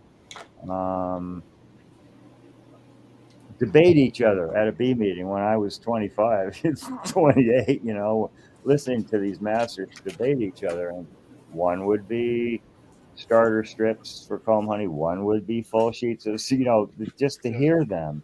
Every And it different. seemed like every time they had this debate, you know, Ed Hazen was the one selling comb honey to the Mrazes. You know, so, but anyway, his grandson asked me not too long ago, gosh, we can't make comb honey. How come you make comb honey? We can't make comb honey here. And I said, so you go around and you put your comb honey supers on after all the other ones are on, and it's the last ones you have, right? And it's so you don't, you know, the last supers, yeah, oh, let's put some comb honey supers on. Yeah, how did you know? Because I do. And, you know, as I said, you need to get in there on the flow. When they're really, you got colonies that are dripping. Those are the ones at that time. You can't wait. It needs to be on the flow. Can't be before the flow because they'll put drones in it. Right. Can't be after the flow because they won't do anything with it. It has to be during the flow, and that's important. Yeah, I do that, but just about what you described. I do the same thing. I don't use an excluder. I got a super going, and once that thing starts, when I put my two on now, once they start feeling that first one, I slap it between the two and let them go with it because the tallow flow down here is so heavy. And they fill it up and build it out just beautifully. And then no excluder, no anything. And it doesn't slow them down a bit. And they just keep rolling and fill the next super above it. And I always put just one on a year because, you know, it gives me 40 blocks. And that's what I do too. One on. Rarely do you ever get a two. Yeah, no. You want them finishing it, right? They got to finish it. And if you put two on, they might not finish it. That's right. You want it nice and dry. Put all that foundation back in again. All that work getting them ready, and you just ruined it because you put on two. Yeah. I agree. So, I do the same, Michael. Like you 2 years ago told me about our combs, and we were talking about that time. And I find out to 2 seasons, honeycombs here in my area, it's very popular. Everywhere you can make it. As soon as we cut there, it's gone. When I first started making comb honey, I couldn't sell it. Like fresh bread, basically. Nobody wanted comb honey. Yeah. Now the only people that wanted it were the old people. That's the way they used to buy their honey, but they're all gone. But somehow it caught on again, so I can sell all I can make. Yeah, I'm doing the same. So, did you Ashby? Did you have any honey production last year? Very little. We nothing to write home about. We mainly focused on our expansion last year with our goal that this year is going to get into honey, and then this year is expanding the breeding program so that next year we can sell a lot of queens. I'm still working my day job this year. My goal is to leave next year. So part of my 5-year plan was hard on expansion. Michael, you and I actually had a talk about this about a month ago on a Facebook thread, but myself, like you, we're fortunate that we get a goldenrod flow. Not everybody gets that, and so I'm able to feed sugar heavily to get them to draw wax pre-season, like right now. Beautiful. And then we do our splits because we're pulling them back, so that when our honey flow hits, the bees will really draw out those supers for me, since I'm still in an expansion mode. And then we can get, we feed a thin syrup through our dearth. We have all of July and all of August here is dearth. And so we get into about September the 1st, September the 10th, our goldenrod hits and lasts through about October the 15th. And at that point in time, we can go around and weigh the colonies and see who's light and who's heavy. Actually, I try and set my apiaries up. I start looking in the fall for now based on locations to big fields of goldenrod, because goldenrod takes a few years to establish. To find a good 5, 6, 7 acres of goldenrod, it requires somebody to let a field sit fallow. And so we're always looking all of my bee yards are located next to a big goldenrod patch. And what that really does is it saves me a lot of money in the fall. We're looking for somewhere in that 80 to 90 pound range for weight. And so I don't want to have to feed 80 pounds of sugar in the fall. I want to have to feed 30 pounds of sugar in the fall. And to touch on our earlier conversation going into winter, for us, I don't really start weight wise. I don't really get concerned until about the 1st of October, maybe the last week of September. Really based on a goal, because I got this one yard. I mean, I had every colony put on 80 pounds of goldenrod. I didn't have to feed it hardly at all. You get, goldenrod for us here. Our two really high quality pollens are red maple and goldenrod, and that's our first and our last. I really like, when we look at going into winter, I don't want them sitting with 60, 70 pounds of sugar syrup. We need all the amino acids. We need all the vitamins. Fortunately, where we live, it was a warm winter. Our bees are out 3-4 days a week, except for that cold spell we had in December. We don't have 2, 3, 4 months of bees sitting inside. So it's lucky. I wish it was. Yeah. You know what? That's a whole debate in itself. I mean, I'm south of you. I'm in Columbia, South Carolina, right? So we have very similar things happening. But I listened to some guys up north, and because their bees are dormant for so long, I can see that as an advantage. Now, there's a ton of headaches with it. I understand that, but it's almost like an advantage because our bees are out flying and they don't have any forage, which means their lifespan is shorter, right? Because they're burning it up. They're burning through the resources. And it's just, for me, it becomes challenging this time of year when my clusters are getting small because it's still got the cold days and the queen's kind of, not ramped up fully, or she gets started. Last week it's 85 and last night it was 32 degrees outside. So it's like, then I start seeing, well, they had brood, and then I start seeing dead brood out front where they're pulling it out because they're trying to conserve their resources they still have. So it's kind of, not always a good thing to be down where we're at either. But that was my point, Bob, about the whole compact season. It'd be wonderful to have a compact season where everything can be on schedule if everything's going right. And we sit there and look at that, and some people up north sit and look at us and go, wow, I wish I could have that much of a time to build mine. But both of them have their drawbacks. One is our winters can be hot, but then those compact seasons, they have one flaw. Here I can have a swarm in early March February that I don't know about, and I'm going to make honey on that thing. They have a swarm at the beginning of their season. They're done. Their honey's done. That's a queen for next year. Yep. So it's drawbacks, it's pros and cons for everything, but it's all different challenges. And then, as Ashby was saying, is we have a dearth almost as long as their whole season is. Yeah. Right. So it's like so what I've been doing is kind of like what you're saying, and Hillbilly Earl, I see him in the chat here. He calls it the Bob Walker method of honey production. So what I do is that fall flow you're talking about, Ashby, I leave it. Just leave it. And then come February, middle of February, I start assessing my colonies and pulling that extra honey out and spin it. Now I'm the only show in town that's got fresh jarred honey because everybody else pulled all theirs in the spring or in the summer last year, right? And I'm sitting with fresh honey still to sell because I've let it stay with them over the winter. So see, we're using all that in our. Your honey doesn't crystallize over the winter. No, I mean ours does. A lot of ours does. So you can't spin it. You can't do that everywhere, though, right? No. So. But I think we're sorry, Ashby. I think well, I work out on one hive for goldenrod, and one hive we didn't run treatment on the hive, but because I go goldenrod in that area, and that honey we actually spin in the spring. It was amazing. absolutely. There was no crystallite at all. But that's from goldenrod. That was most of that was goldenrod. It was really interesting for me. It was actually. But in the following season, we didn't have it because someone did cut them out. Like the goldenrod, it was disappearing nearly.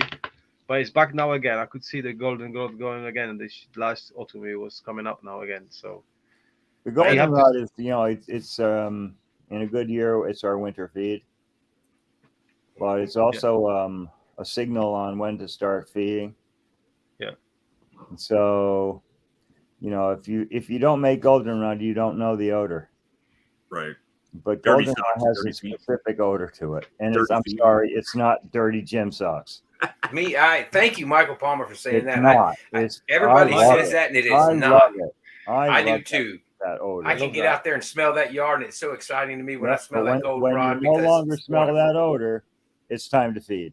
Right then. Yeah. No, don't wait. Yeah. I don't wait. That's it. That's the time. Smells like money. Yep, I agree. I go through there and I smell it, and The I'm smell so of the excited. smell of goldenrod nectar is ka-ching, ka-ching, ka-ching, because it's less sugar you're going to buy. I don't extract it. Nope. I'm already treating for veromites at that point, so we try to over super in the summertime and get as much of that honey in the supers as we can. If it leaves the brood chambers light, good. That's not dry, but lighter. Too light for winter at any rate. And then the goldenrod tops that up and makes them heavy again. So, I like goldenrod for a lot of reasons. Yeah, but it's like Ashby mentioned. He's got the early maple going, and then you got the end of the season, got the goldenrod. So it's like the mini bonus started in spring, but the big bonus come in autumn. So in the fall, they got the big bonus for the bees. I think our goldenrod, it tastes like butterscotch. I think.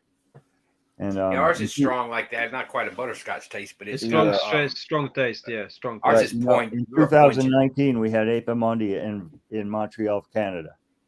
70 miles from me. I had to go, and so I had a cookout afterward, and I invited as many people as I could to come to the cookout. I didn't get a whole lot. I mean, I have a lot of Mexican friends. None of them were allowed across the border. Anyway, so 3 Irish honey judges came. These guys are serious, I'll tell you what, right? Sebastian, the honey judges in the UK. Oh, yes. They're not messing about. Goodness. Oh, my. They are so serious. And some of them, they will look everywhere, even looking on this when you go late on the screw on the rubber if it's done, got the glue in there. Right. So I had a nuke box that was it was a nuke that was a good strong one, but it was 1 story short of the one next to it, that's attached to it. So I had to have an empty box so that you can level the top and put the cover on. And didn't those bees go up there and fill that box with goldenrod comb honey? I mean, it was, oh man, that was good. So I cut it up, I put it in a bag, and I took it to the honey house, and it was sitting on the extractor in a plastic bag. And I took the Irish judges out there and I said, "This is goldenrod." Oh my God. They went after that. They tore into that bag of goldenrod honey and they sucked it down. They really liked it. So, I don't know what your all goldenrod looks like, but they tell you it's dark and the bees don't winter well on it. That's not true. I did a fun scale test on the color of goldenrod, and it was 28. Now 28, water white is like 1, 2, 5, 10, whatever. White is probably goes up to 24, something like that. 28 is extra light amber. Oh wow. Not dark. Wow. It's not dark, it's extra light amber.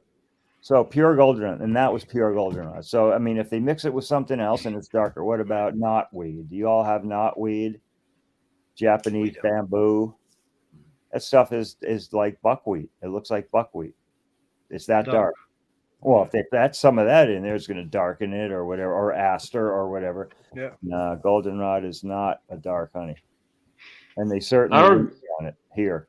our goldenrod here, Mike, is actually fairly dark, like a tulip poplar. I mean, Really? Is that dark?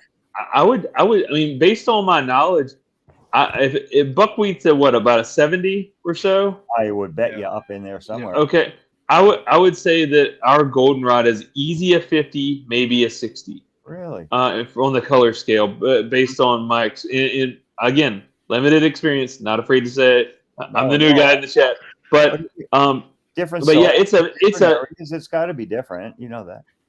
It's definitely a darker color. And you're right.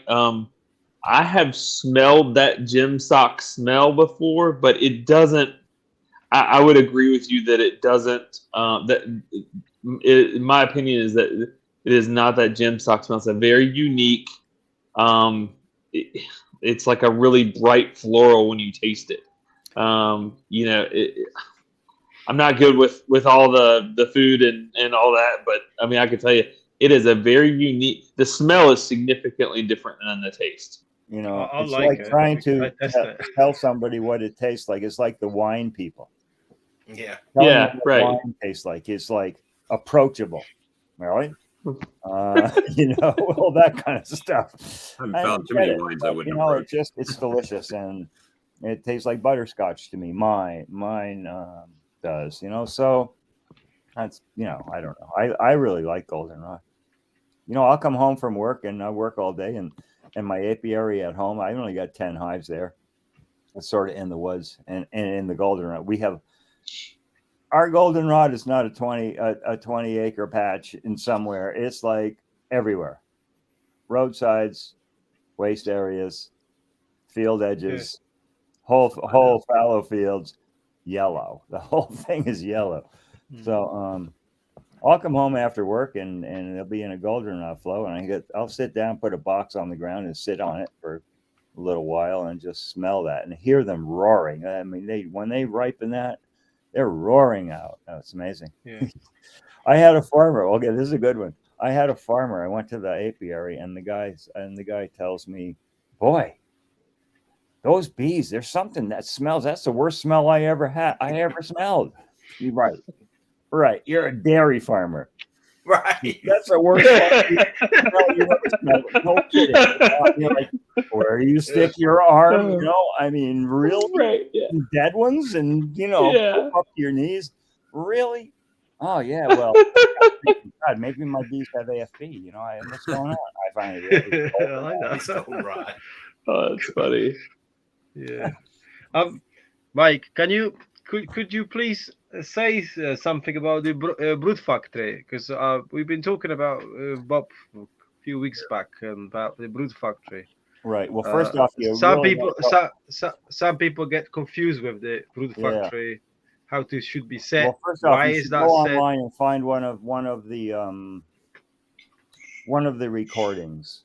Yes, you have done somewhere. Iowa Honey Producers or something like that has a good one. Umberto Boncristiani, do you know him? Yes, I know. Inside the Hive TV. Mm-hmm. He's got a good one. That was a pretty good one. And then you can see the whole thing without me just trying to highlight. Oh yeah, I've watched it. Things. But so we make something like 1,200 queens a year and 350 nukes approximately. And 350 nukes and 1,200 queens, that takes a lot of resource, brood and bee resource to do that. Yeah. And so I used to split bee. I'd take brood and bees from production hives. Well, that's pretty much, that production hive is toast as far as producing honey. So over the time, I finally gravitated to nucleus colonies, and pulling brood and bees from nucleus colonies, but not so much that they disappear, not so much you use them all up, and not so much they dwindle. So, but enough to keep them from swarming and enough to give me what I need, and so all these brood factories, they're really, they're double nuke boxes, obviously on the bottom. That's what I do. And then there's 4 frame supers on top of each one, sometimes 4 or 5 high. And we pull brood out of them and bees out of them periodically. Often enough, maybe every 10, 12, 14 days. We're back to that same nuke, pulling more brood out, whatever they'll give us. Enough so they won't swarm, but not so much that they dwindle. And then we use it where needed. So if we're setting up cell builders, we set up cell builders starting May 9th.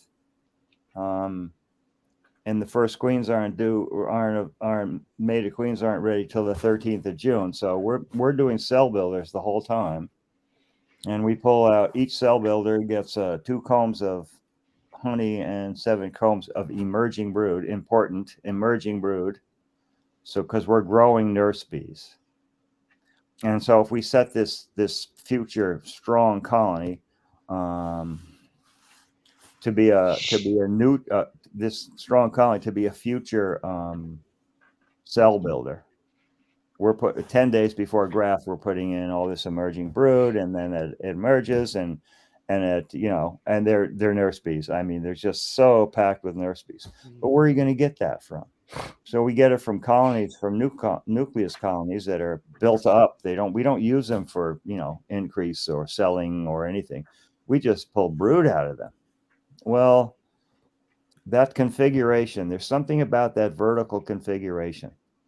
4 combs over 4 combs over 4 combs. They don't have to move horizontally. They move vertically. Heat rises. And so you put empty combs into those brood factories. When you pull something out, you pull out a couple frames of brood and maybe put a couple of nice brood combs, empty brood combs in. I found that you put it against the divider because that's the core that's the center of the brood nest. It's not the middle of one of the 4 frame boxes. No, it's against the divider. And I can do this every, like I said, 10, 12, 14 days. And they're perennial. So, throughout the season, starting about May 9th, we're pulling brood out of these things constantly, all the way until about, I think June 30th is the last pull of brood, something like that. And then after that, we knock them down. We've made all our nukes. Actually, we're still pulling. That's right. We're still pulling brood out. I think the last nukes get made about the 10th of July. So, but after that, by that time, we've got them knocked down from 4 or 5 stories high of 4 combs each down to 3 or 4, leaving maybe 3 or 4 frames of brood way down in the bottom. And then they rebuild for winter, and then they're alive in the spring, and we do it all over again. And so these brood factories provide me all the bees and brood I need. When we move emerging brood into above the excluder on a strong hive, so it'll be a cell builder 10 days later, I don't shake the bees off. I just don't take the queen. I don't shake the bees off. We just put them all together. If you only get 1 from comb from brood from this one, and 2 from that one, and 1 from that one, and 3 from that one, they all go together in boxes, and they don't fight. Bees don't fight. They don't. And so we're pulling out brood all the time for 2 months. So basically, Michael, do you have to go back though constantly and check for queen cells? I mean, no, you don't, because we're there about every 10, 12, 14 days. So that's good enough. Do we ever get behind? Yeah. So if we find queen cells, say we find queen cells on this one, cups with eggs, even a cup with the jelly, not necessarily sealed yet. We'll make sure we rid the little colony of all its queen cells. Make sure there's a laying queen there. There we lost her. Yeah. And then pull out 3 frames of brood or 4 frames of brood, and put 3 frames or 4 nice clean brood combs right in the core of her brood nest, and that's the end of it. Right then. Okay. So we're going in them often enough even the cell builders that were making so strong. When you take a strong colony, like say has got 8 frames, 9 frames, 10 frames of brood, and you put 7 frames of brood on top of that and walk away, and what's going to happen? They're probably going to swarm. I mean, probably. Yeah. And so that's what we're trying to do. So, we're pulling out brood all the time. And so those cell builders, when we check them on day 1, when we're setting them up, there's no queen cells down below the excluder. We give them that brood. 10 days later, we're grafting. We check them again, top and bottom, above and below the queen excluder. No queen cells. We graft into it. 10 days later, the cells are sealed. And to be they're ready to harvest. We harvest them. We go back. We check through the whole thing again, make sure there's no queen cells, and we put more brood on top. And after 2 or 3 rounds of putting 7 frames of emerging brood on a strong colony, oh man, you got some bees. There's That's liquid over there. That's what we're doing. We're trying to grow nurse bees, but because we're looking at them every 10 days, they never really get a chance to swarm. I mean, they might have some cups with young larvae in them. Well, that's easy enough to take care of. They never really get a chance to swarm. Efficiency wise, it's easy to just go back and check those 5, 6, 7 center frames of brood. It's quick in and out. You just check for queen cells and move on, right? Is that what I'm hearing? Well, today's this nuke's day is to, like, pull whatever we can from it. And so suppose it's got four supers high, four stories high. Yep. And we'll have an empty box on the ground with an upturned cover. And we'll take the top box off and put it on the cover. And we'll take the next box and put it on the cover. And if there's another one to take, if there's 4, then there's another one to take. So we'll take that one off and put it on top of the first one with its inner cover with a tape on the hole so they can't communicate. And then we'll start examining it. Where, if we're looking for emerging, where's the emerging? If there's queen cells, well, then we have to go through the whole thing from top to bottom and pull out any queen cells. Yeah. So, we're in them all the time. That's similar to. It's not like we go around and check for queen cells. It's that we go around and try to pull some brood, and if there happens to be queen cells, then we cut them all out and take enough brood so that'll to stop that. Yeah. So it's in conjunction with pulling brood. We're also checking for queen cells. Right. You're just in them enough. It's not a specific chore. We have to go check for queen cells today. Right. No, we have to go find an emerging brood today, or when we make nucleus colonies, they get a comb of honey. So often in the top box, there's a comb of honey. And I like what you said about the brood too. When you're making these builders, that you're using brood that's capped, and you see so many people. I tell people to stay off YouTube personally, but anyway, you see so many people. I do. I have a channel. I tell them stay off of YouTube because they tell you, well, you got to get all this young brood up there. This young brood. YouTubes you're watching, I guess. Yeah.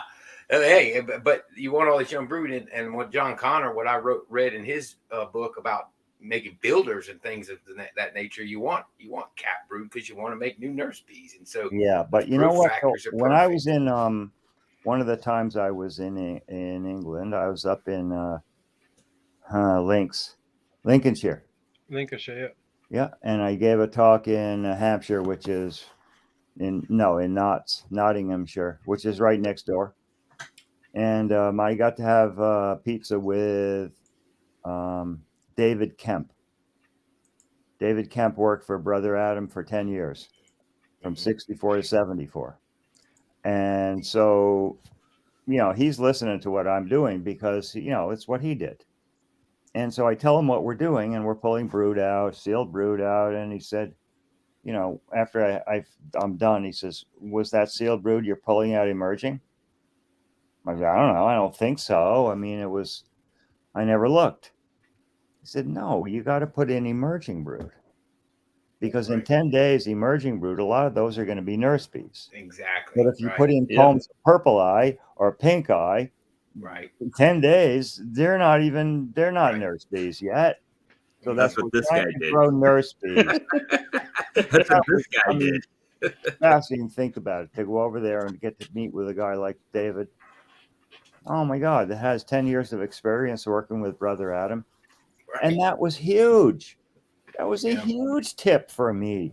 No, emerging brood. So now, of course, anytime we're setting up cell bears, they only get emerging brood. Yeah, Of course. Right. That's what I Michael, understood as well. With all the YouTube that I do watch, and Mike Berry, I bet you're doing the same thing right now. I'm always looking for that little nugget of information on every episode.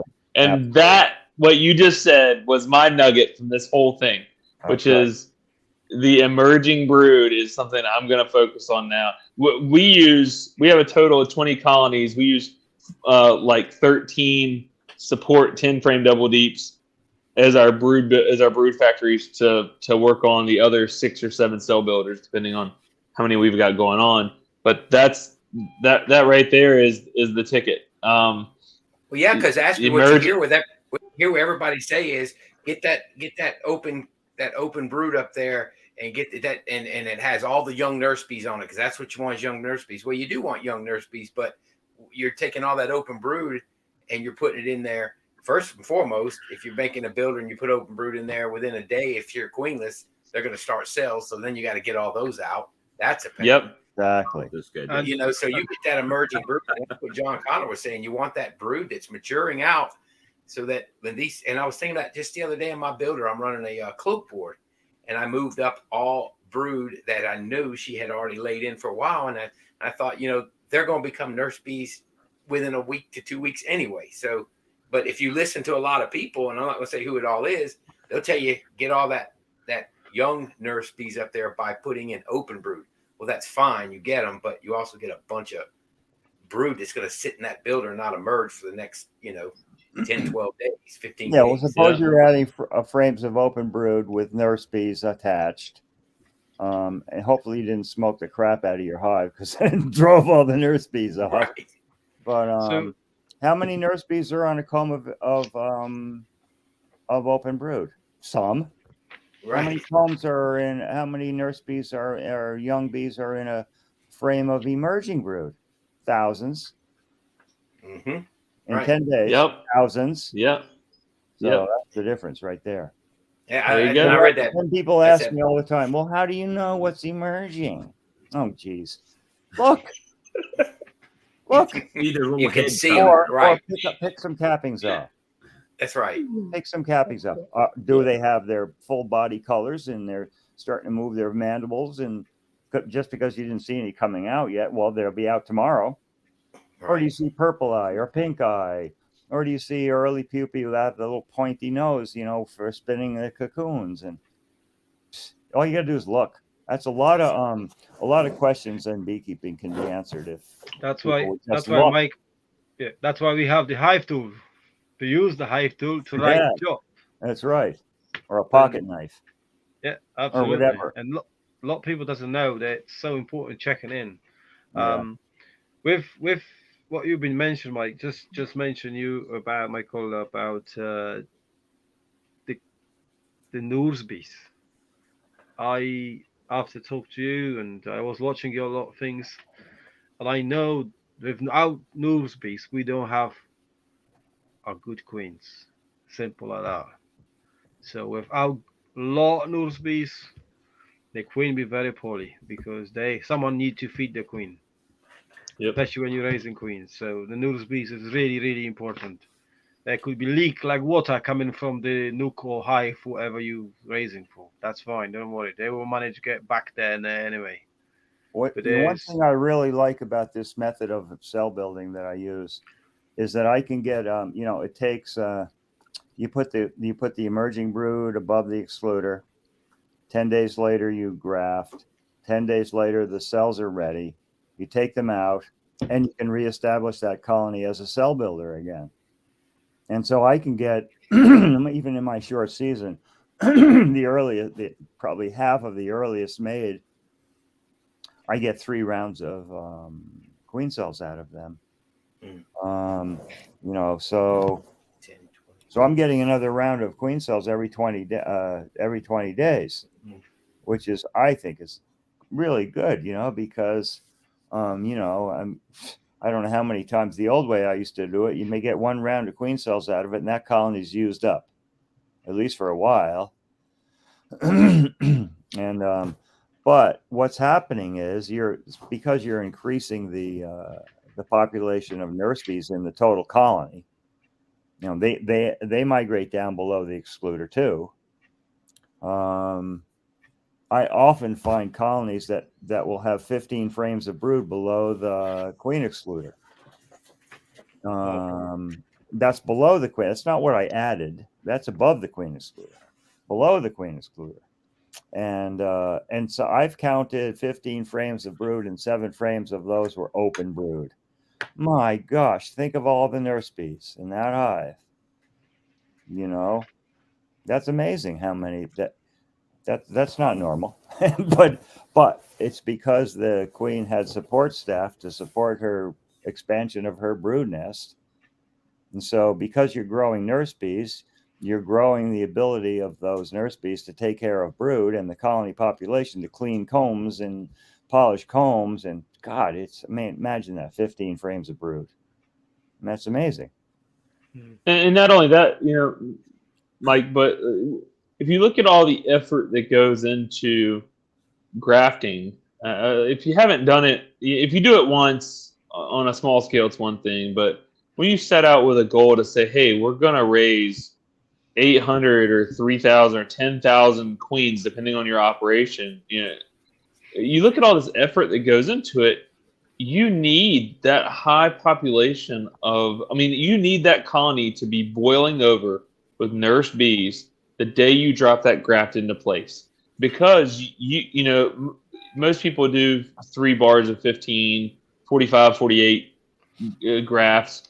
You need every one of those because we learned this last season that you do all this effort, multi-day effort to get these builders done right, only to fail and have 10 or 12 or 15 grafts out of 45.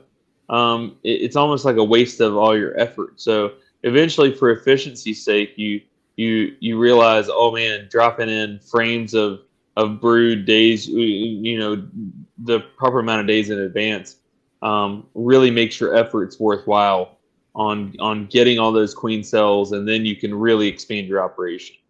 Yeah, you might get 30 or 35 or 40 cells on that, but they're runts. They're just little things like this. And they don't see when I pull cells out of a cell builder to put in the nukes, I want to see jelly in those cups on day 10 after grafting. I want to see jelly. If I see jelly, I know that cell was well fed, was so fed to excess that pupa couldn't possibly eat all that jelly. Yeah. That's what I'm looking for. If I start to see cups with that pupa in there, but it's just a clear smear at the bottom of the cup, that colony, that new cell builder was not well stocked, you know. Yeah. And so I pulled some out that were like that. They still had jelly in them. Yeah, that's right. She emerged and there was a little jelly left in it. When That's she emerged, she emerged in my incubator today, and I looked and there was jelly still in the top. That's right. And I was like, that's what I want right there. Exactly. So that's pretty much a good rule of thumb on is this a good cell builder?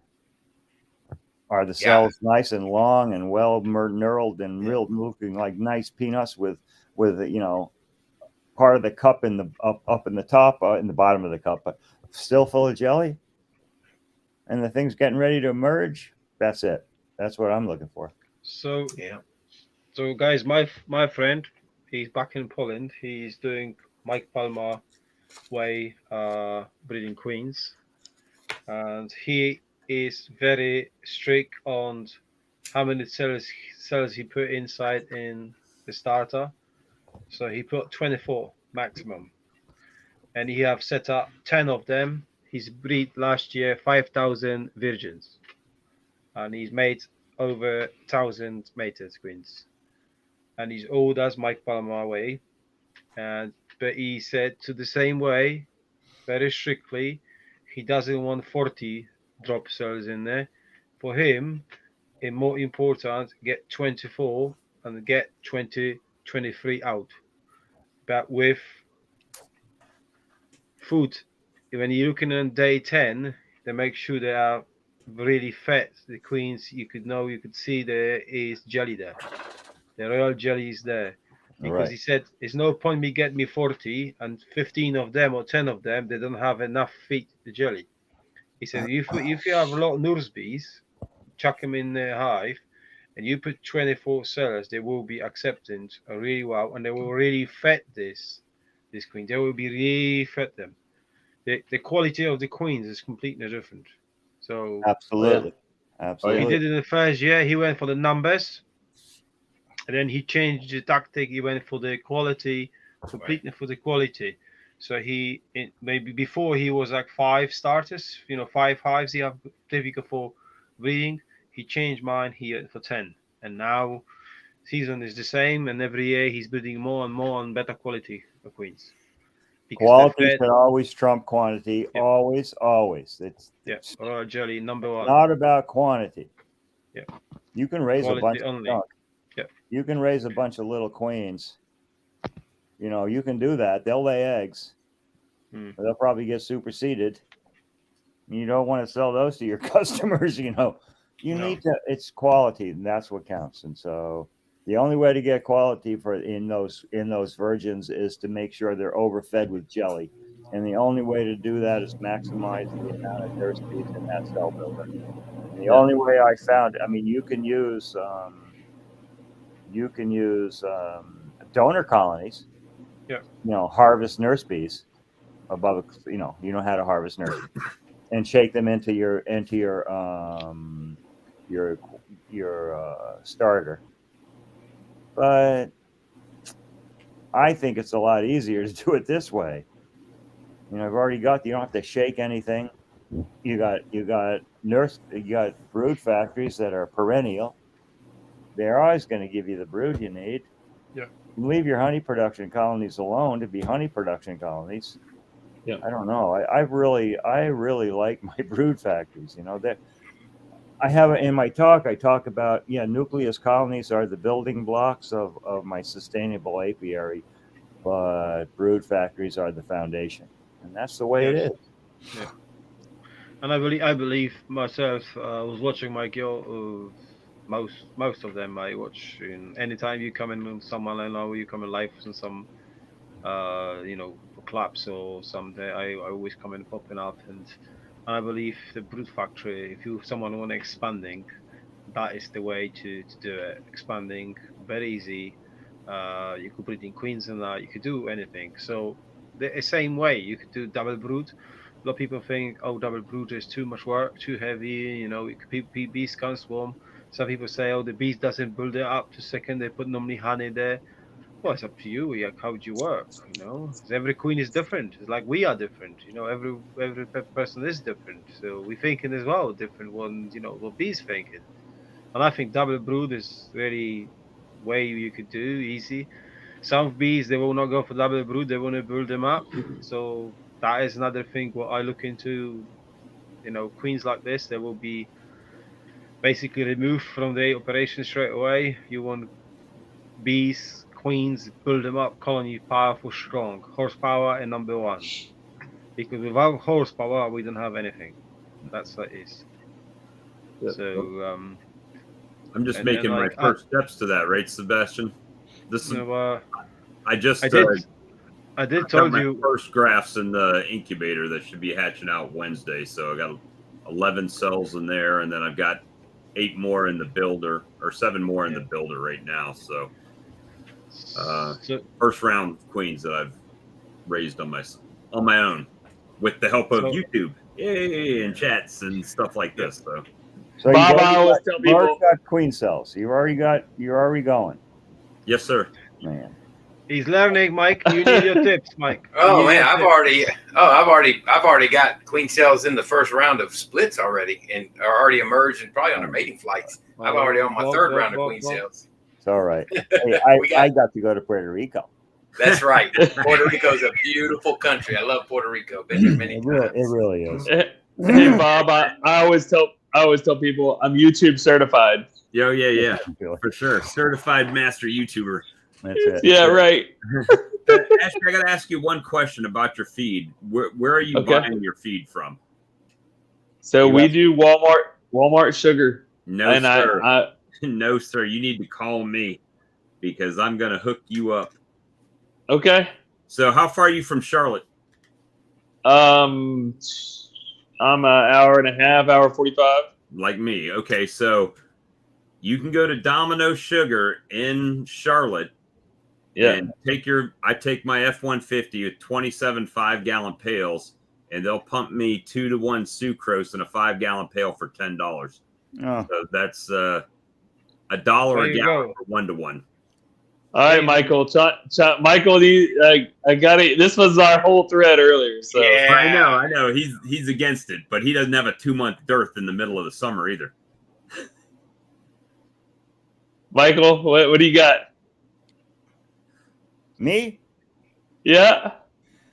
Well, I used to get my sugar for free because there's a warehouse near me that warehouses sugar, and every once in a while they poke a bag with the forklift or whatever, and they can't use it. Yeah. It all goes to a chocolate manufacturer here in town, and then they started, instead of in metric ton totes, they started shipping it in like big cement tankers, those big tankers that hold cement, powdered cement. Yeah. So it comes from wherever it comes from, Mexico or somewhere. It comes in those. So I don't know. And they don't spill any. It goes right into something, and it gets blown into another tank, and I don't know. So they don't. Yes. That's So right. that's out. So now I had to buy Costco couldn't have sugar for me last year. I've bought 12,000 pounds a year sometimes from Costco in pallets of 50-pound bags, and last year they wouldn't get me any. Oh, well, we need it for our customers. Well, geez, man, I'm a customer. But anyway, So I had to buy it from Man Lake. I don't know, you guys. I hope you're not dealers, but I hate Man Lake. Me too. Thank you. Me three. Like the Ultra B. So I have a formula for Ultra B. It's 25 pounds of powder and 43 pounds of sugar and 17 pounds of hot water and 6 cups of vegetable oil. You put it in a cement mixer and boom, it's done. Perfect. Mm-hmm. Last year, you do that same thing and it's soup. Same bag, same new and improved formula, and it's soup. I got to change the whole thing over again. They did it without telling anybody. Every time I buy something from Man Lake, it's broken or junk, or the queen excluder's leak, or the bottom falls out of the smoker, or I'm tired of it. So, but I had to buy sugar from them. Totes, 3 metric ton totes, 3 at a time, and shipping it was 59 cents a pound for the sugar. It's 59 cents a pound for sugar. It's maybe 25 cents a pound for bulk sugar. Come on, it's all scrap. It's all chunks and dirty, and 59 cents a pound. Break. Yeah, we're paying 50. So January of 2022, I paid 41 cents a pound, and I just got done paying 56 cents a pound. I mean, that's a 50% increase in a 1-year time period. Bob, I'll reach out to you. Yeah, I'm dying for somebody to find a better rate. Unfortunately, fortunately, I know my manager at my Walmart. I've gotten it on really well, and they've bent over backwards to help me get a couple pallets in. It takes me a few weeks, but I'm always, when you get to the scale that most of us are at, you're prepared months in advance. When I need boxes and I need frames, and even this year, I can actually say I'm unprepared this year in the fact that we need to build frames quickly. But I can't stand needing frames today, so I got to build them to put them into use tomorrow. I have my sugar sitting there. I have my boxes sitting there. We have our equipment ready to go. Pallets are ready to go. Everything's done in advance. So we're busy enough during the bee season. whenever I need something, I need it on demand. I actually I did a recent interview with Bruce Jenny, and I asked, and actually this is a great question for you guys. Do you pre-stage your equipment out in the yards? Like every one of my yards, we have all of our equipment out there ready to go. How about you guys? What do you do? Me Oh, too. my barn's 50 yards from my equipment, so it's Yeah. pre-staged all the way year round. Yeah, Okay. mine is too. Mine's like 25 feet from my hive, so I don't have to go that far. Well, I I'm mean, an hour and a half from some of mine, so no, but I get it together. For instance, we brought in all the dead outs in the fall. We had a big loss this year from Varroa again, and so we'll go through, sort the combs, clean them up. Anything that needs to be replaced, we'll put it in the repair pile, and cut the comb out, clean the frames up, put new foundation in. And then we make the nukes are going to have to go. We got 300 nukes out there, and they're going to need to go in 10 frame boxes, a lot of them.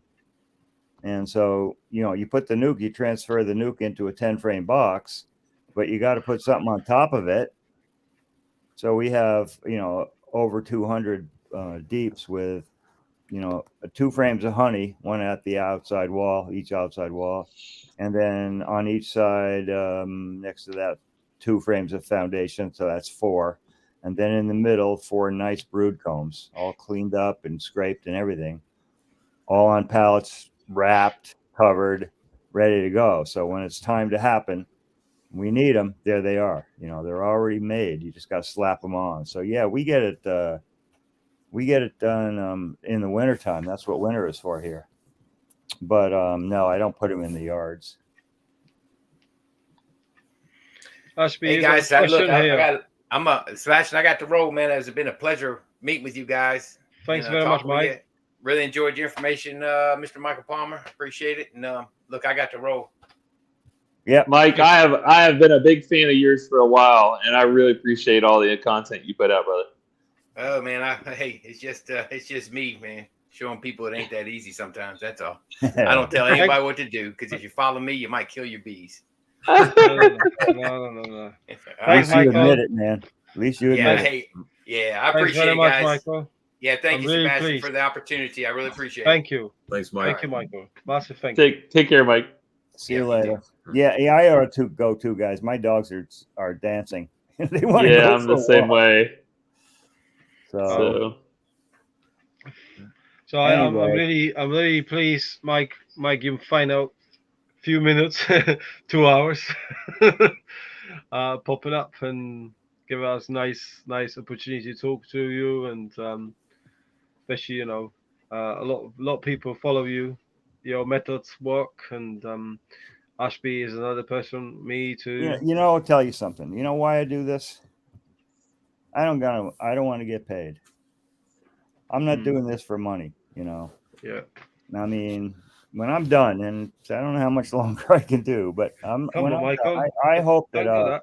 that our community is better than when I found it, and Yeah. and so because of that, I get emails, and oh my gosh, so like that Brood Factory post on, I don't know, what was it, Beekeeping Techniques, or one of the Facebook ones.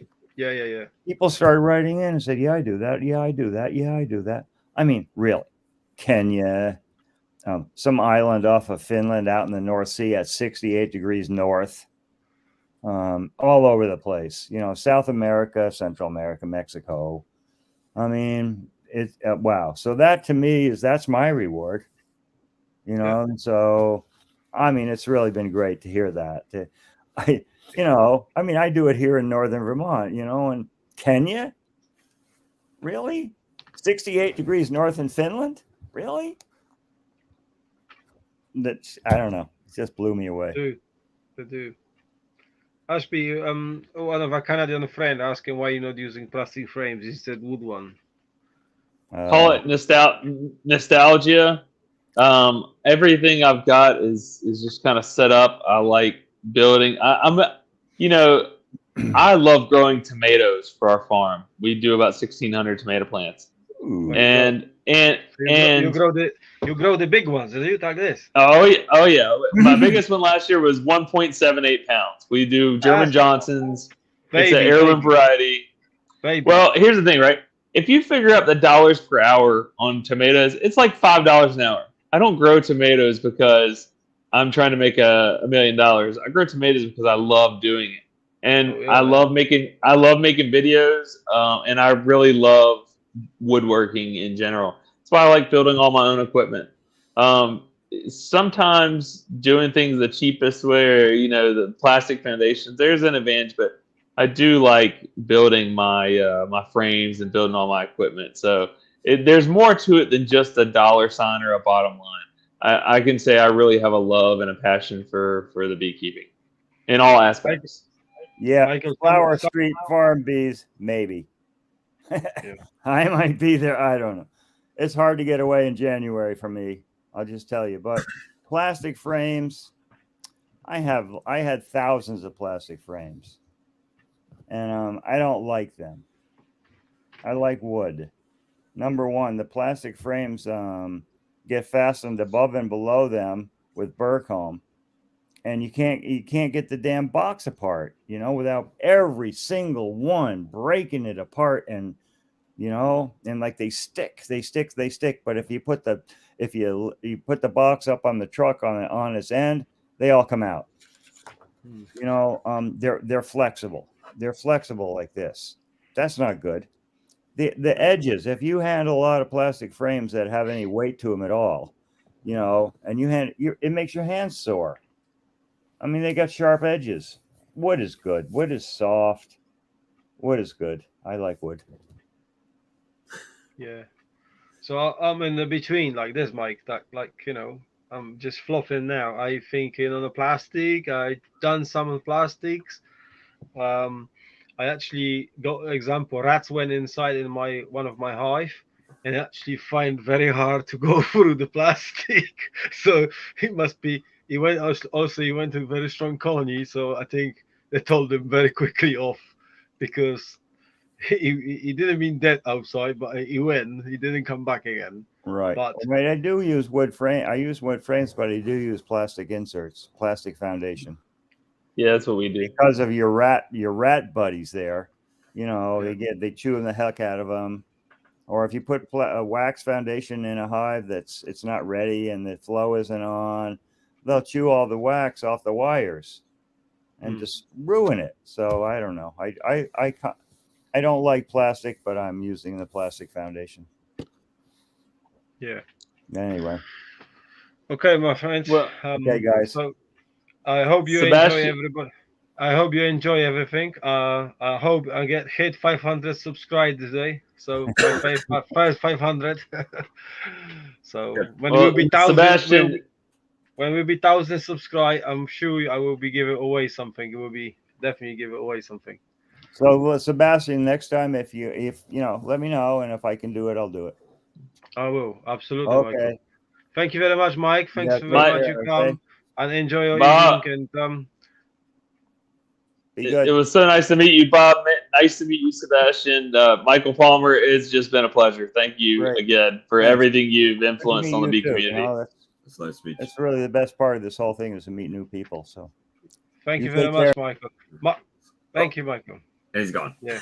So, Michael in October coming to UK for one of the shows, big shows and national shows here. So I will see him, Mike. That's in October? Yes, in October. Yeah, we'll see him in person, Mike. Yeah. Who knows what'll happen in October? I got my first grandbaby that's doing around October-ish range. So you know already? But they're in Germany, which is not that far from the UK. No. There you go. So not far. Guys, y'all have a great night, okay? I think you'll enjoy that night tonight. That was interesting. Anyway, Bob, thanks for coming as well. And, I was the weak link on here, man. I felt that was a really good one tonight. That was a really good one. But yeah, it was great. It was a great chat. Thanks everyone. Make sure you subscribe my channel, guys, and thank you very much. And who knows? Maybe we go live over on my channel here in a few minutes. Yeah, possibly. Yeah, I'm not going to sleep yet. Anyway. All right. Give me coffee first. Oh yeah. Have a nice one. Good night. See you later.